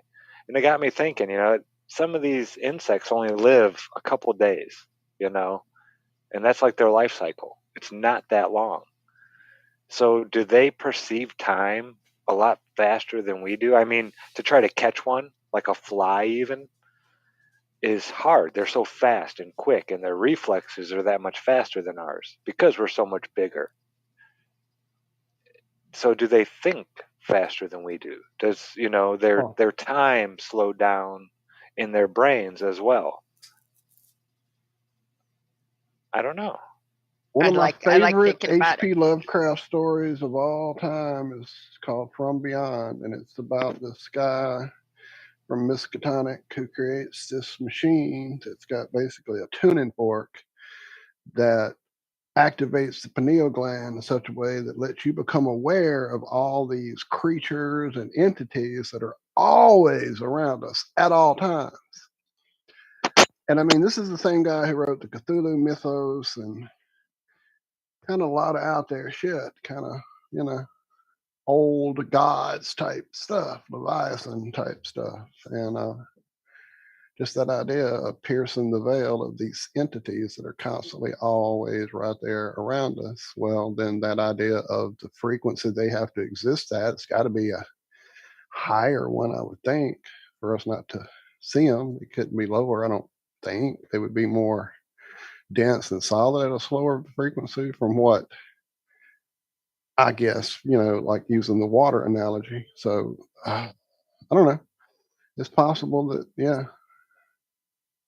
different creatures are experiencing time in a different way, if at all. Maybe man is the only being that does that. Maybe we're the only one that's got it broken up in a cause and effect way. Maybe that's why your dog loses his mind and such. Well, think about the dog. You leave for 5 seconds and you come back and it's like he hasn't seen you in a week. You leave for a week and you come back and it's like he hasn't seen you for a week. Feels like there's really not a whole lot of time concept there. Yeah, but they seem to know, like if you leave for a week, they seem to, if you talk to the people at the other end or have a camera at the other end or different things, they seem to know when you're on your way home. Now, they perceive differently than Hank for a week. And I got video evidence of this. What happened? Complete depression. No, he freaked despair out. And like, agony on he would not quit jumping on me and being a lapdog. And I mean, I go out for a couple hours and come back in. I get a greeting, of course. He's happy to see me. But no, when I was gone for a week and came back, it was like he hadn't seen me for years. He was like, couldn't stop him. After he settled down a little bit, he just took off and started running circles around the camp spot that we had there. Yeah, that's when I came. That's the first time I met Cammie and Bob. I was out in Denver at the 2017. Right. He was one of our volunteers. Yeah, that was fun. That I was awesome. I was playing around, seeing how many people I could make smile. I'm just sure by that wasn't smiling. hard. No, it wasn't. Most of them were already smiling, but the people who weren't, they were smiling after they walked past me. Like 99% of them. There might have been 1 or 2 who didn't smile. They're probably working. But smiles are contagious. It's a fun game to play. I play it when I go to the grocery store every time. Carrie Woolley in chat just broke my brain a bit there, talking about the tuning fork idea and then 4K high definition. So we've talked about this idea a bit that, why did the fucking government get involved with my television signal and how it reaches me, and demand that I change from a set of rabbit ears to a fucking, 4K. I don't have to have a 4K, but I'm just saying the frequency that these screens emit has changed considerably over time from the CRTs to what we have now. And if you think about what we were talking about this morning, your own, the frequency of a screen and how our kids are mind fucked and don't go outside and have more brittle bones. And yeah, I'm just kind of ranting out loud here, but yeah, just that idea, Carrie, definitely. The tuning for the 4K, the frequency shift that's changed a whole fucking lot of children I know, definitely. As I sit here in front of my big flat screen computer monitor, talking out both sides of my face. Or even when you're using a tuning 4K to adjust your frequencies, right? Because you can use those tuning 4Ks to go over, and the frequencies that they give adjust you. Yeah. The Russia frequency adjust you. So when you think about these fork televisions that they sell, I mean, 8K is coming, but still, fork is pretty well the pretty decent size resolution. We don't even see in 4K. How can they even? Oh my god! Well, because it's a fork. 4K fork. It tunes you. That's what it's for. Oh, and then Calum Wilkinson, trying to read the name too fast. Special K. Good old Special K for us. He saying there about the frequency so fast they can walk right through you. Right. I mean, that's kind of how they attach, I would think. Passing in and getting a little. Looking for that negativity they can attach to, that'll get stuck to them as they go through. Yeah. Ooh, right. Look what I found. I can suck on this for a while. Don't use that as a soundbite, by the way. Oh my god, dude! If you only know how bad it's gonna be. What time is it? Let me write this. That's right. I'm not gonna hold my breath for anybody else to edit audio. Boom, boom, boom, boom. He pulled out the glove. I mean, fuck, I'm not doing it. I'm not holding my breath for anybody to get it done.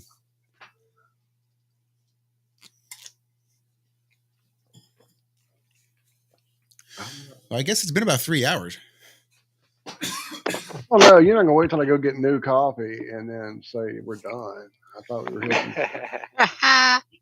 the upcoming years that we've got planned ahead and all of the shows we've got lined up and the amazing amount of prep work that goes into creating a new channel here on Rock Band. We can. You want to talk about some of the stuff we got coming up? I mean, thank you, THC Jack. Much love, brother. What? I see. Every time I click over and go back to YouTube to talk to people, I miss stuff on THC. I mean, on Rock Band. Thank you, THC Jack. Indeed. We appreciate that, sir. A tip is what they're called here. I see on the fin. I will learn the correct terminology at some point. What we need to do is kind of start migrating some good folks over here with us to this format when we're here so that we have more interaction there. Well, yeah, I was thinking about that. We can even put our Ironwork show on here, but we just don't make them premium. We make them free. Make those free. And then people don't have to have a premium because you guys have so much more experience than we do. Yeah. Thank you. Yeah. For sure. You guys. Yeah, no, definitely. So help us out with this. We'll figure it out for sure. And then we also have spoken about, so let's just, okay. So in our time at TFR, we kept threatening to go to 3 days a week. You know, we were like, so I guess full of bigger and young and dumb and all those other things. And so we talked about it numerous times and we would talk about it. And so we never actually did it because underlying my thought process on that was, well, I mean, it already kind of messes up 3 to 4 days of a week for family life, having to go to bed earlier on the night before a show and then get up and then spend that time and then the post show and then try to catch a nap before the life of people and family and all that go back into play. And it's a little difficult to do that twice a week, let alone add another day a week to that. And the fact that Josh does it with his early requirements for his job and lengthy hours and lots of driving and traffic and road rage. And dude, again, thank you for it all. But just that idea of doing that to Josh 3 days a week was never sitting right for me. And honestly, talking to him about it, it really didn't seem like something he would be able to do and still maintain any kind of, connection with his wife or anything. I mean, it's hard to have a life. The important stuff in life. So the reason we're doing these things is because of our love of the people in our lives. And so, to mess that up really makes no sense. So we always meet up on Wednesdays to do a pre-show production meeting. We've invited you lovely people that are regular chat people and friends and family, and you guys are more than welcome to come hang out at those meetings. And so what we might also do is make those meetings part of us going live here on Rockfin. I don't know how that works with the pay and no pay. I know if you do one subscription, you get them all, one ring to rule them all kind of thing. So you guys should be able to see that and access it. And again, just ideas.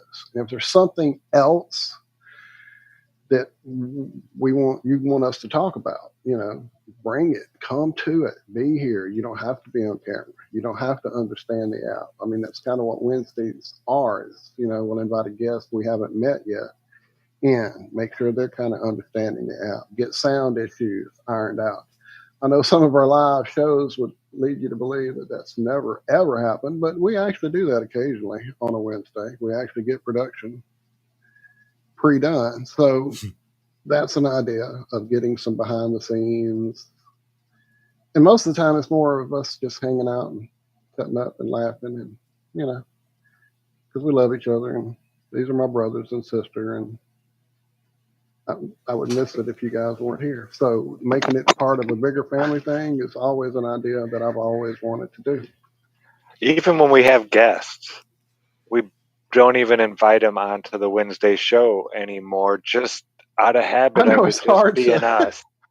Like when Daryl was on, we definitely should have had Daryl on to make sure audio and stuff worked and did a pre-thing. Right. That's what we used to do all the time.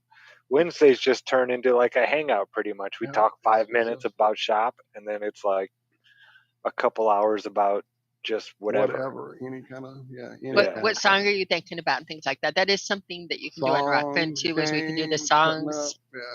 And there's nothing on if we switch over that you can do a Rockfin and you can do it not premium, so everybody can join. So everybody can see. Cool. That's what I was thinking. Can do it, which is nice. And what we can do is we can like do some of the music and do some of the other things that we can't do on YouTube. And again, have more of a hang. I mean, that's priceless. It's very frustrating being a music lover and being from a radio background that I can't play the music that hits my head I have musical Tourette's, is what I'm accused of here at home. So there's so many times you guys will say something and I immediately want to start singing lyrics or bring up the song and so it's hard to do that on the old tuber. So it might get crazy. That was my song today. Ask Zach and ask Karen. My big decision today is I wasn't quite sure what was most appropriate for my song on the day. Crazy by Seal or Crazy by Gnarls Barkley. And then what I dropped in the chat I dropped in a Crazy by Gnarls Barkley, but I had this girl, Italian singer that was fabulous. I'm going to have to drop this into the chat. This is so good. But if we were on Rockfin alone right now, we could hang out. I know. Well, right now we could drop YouTube off and live off with the song there. But all right, guys, we're out of here. We'll get it there. On the tube. Follow us over here to the. Here, I'll drop the link again for you in. Love y'all. Tuber. We're just messing with you. And the Rockfin chat on the app, What did I do? we know there were. I hope they're working on it. I actually haven't been there in a while. Maybe it is fixed. I'm not sure. But if you go into a, you can do it on your phone. Just go into a, what are they called? I'm not the computer guy. Like Chrome, something like that. Firefox. A browser. Yeah, you go into a browser and do it that way, and the chat works great. Huh. Yeah, the app, I haven't checked it in a while because I just always go right to the browser. It's always worked really well. But I know they were having issues with the app, and they were aware of it. I'm not sure if they've been able to get all those bugs worked out or not. But yeah, I like Rockfin. I like the freedom of speech over here. There. Here, there, everywhere. But yeah, thank y'all. This is a fun one. Just us hanging out. Kind of being cool, but not really. All right, there's 4 people here. Everybody pick out a song. We're going to cruise on over to Rockfin. We'll each play us a song. And oh, really? We are doing that? I was joking. Why not? Yeah, heck yeah. You guys want to go listen to a song? I mean, Rockfin's free. You can make a thing for free. Yep. I've dropped the link to our channel a little earlier. I just dropped the channel link to is it premium though right now? Tommy G Poetry, sorry. So guys, go sub up there over there to Tommy G. I misspoke, everybody. This is a premium show. No, it is not. Oh, this one is. No, it isn't. No, it is not. No, it's not. Oh, okay. Yeah. So this is a free one. Okay, I misheard you then. Yeah. So you guys can come on over and to the Rockfin and hang out. Channel again for you guys again. I dropped a link to the live stream. Look at us. Look at us go. Anyway, I did a different thing. You do yours. I'll do mine. You dropped the string too. All 3 of you. Now I feel bad. I didn't drop it. Well, I tried. I go back to our channel. No, how do I do this? I don't know how to work this thing yet. There it is. Get crazy with the cheese whiz. Burning down the trailer. All right, there's the actual channel. Yo. Wait, no, it is not. I'm seeing from Nemo. What is not? Is it not free? Cut it. It is not premium. Oh, okay. I cannot imagine it's premium. Thank you, Bob, in chat. Bob, we appreciate that drop. Sorry, you were definitely integral. Hey, Ben Flat made it over there to Rockfin. You were part of this, brother. Thank you. From the early days, from the encouragement of you being as awesome as you were with your channel and hanging out there with our chat, giving us a few pointers. Yeah, thank you, sir. That's right. Bob was the first one to give us a recommendation to get over there on Rockfin. He was not only was he the first, he was the third as well. That's kind of like me in circuit. Never mind. True. Yep. Awesome Austin was the second. Ben Balderson was number 4. And we finally made it. We've doed it. But yeah, let's drop off of here YouTube because that's sort of what we're going to have to do now. It feels weird. It really does feel weird. No, it feels like a betrayal. I'm sorry. It does. It really does. I feel guilty a little bit because there's so many people that have been so, I don't want to say faithful, but that have listened faithfully so consistently. Look at me go with a thesaurus. That I feel bad just dropping them out. But again, our show here, this particular one, our first one on Rockfin, is not a premium show. We will have at least one premium show. But a lot of our stuff over there is probably going to be posted under that free banner. Yep, just come hang out and check it out. And again, once you get in, you're there. And yeah, Daryl, don't worry. You're looking at some of the least techie folks walking here doing this show. So all you got to do is hit that link I dropped, and it should get you right to the channel. And on that other link I dropped, which I will drop again, that takes you right to, well, now I've lost it. And because sometimes my hamsters don't keep that wheel running all the time, it helps to oil it every once in a while because it gets rusty. That's the trick. Sorry. Yeah, feeding helps too. Feed the fuckers, oil the wheel. That's the best tech advice I can give. All right. So Or there is don't feed the fuckers once after midnight. again. Don't get them wet. Don't get them wet. Whatever you do. Yeah. Don't get them wet. All right, I dropped it again. Thank you guys like for hanging out there on the life. tube. Come see us again over here on the fin. What? On the fin. On the fin. Hashtag on the fin. On the fin on the 10th. Coming at you. It's the top of every hour. All right, so now I got to past. find a good song for this whole event. Let me go think of What's the time limit on the song? Oh, 7 Zach, minutes. you're funny. 7 minutes is the max time limit. Okay.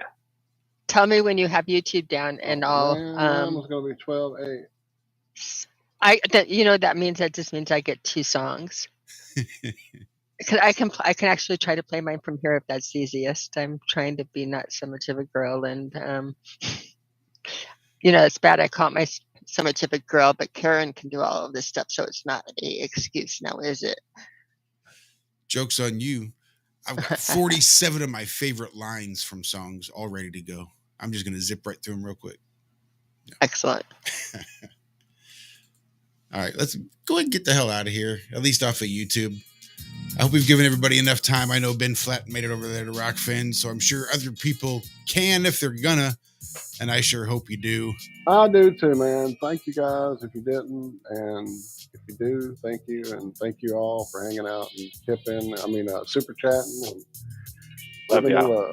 Love y'all so much. That's it.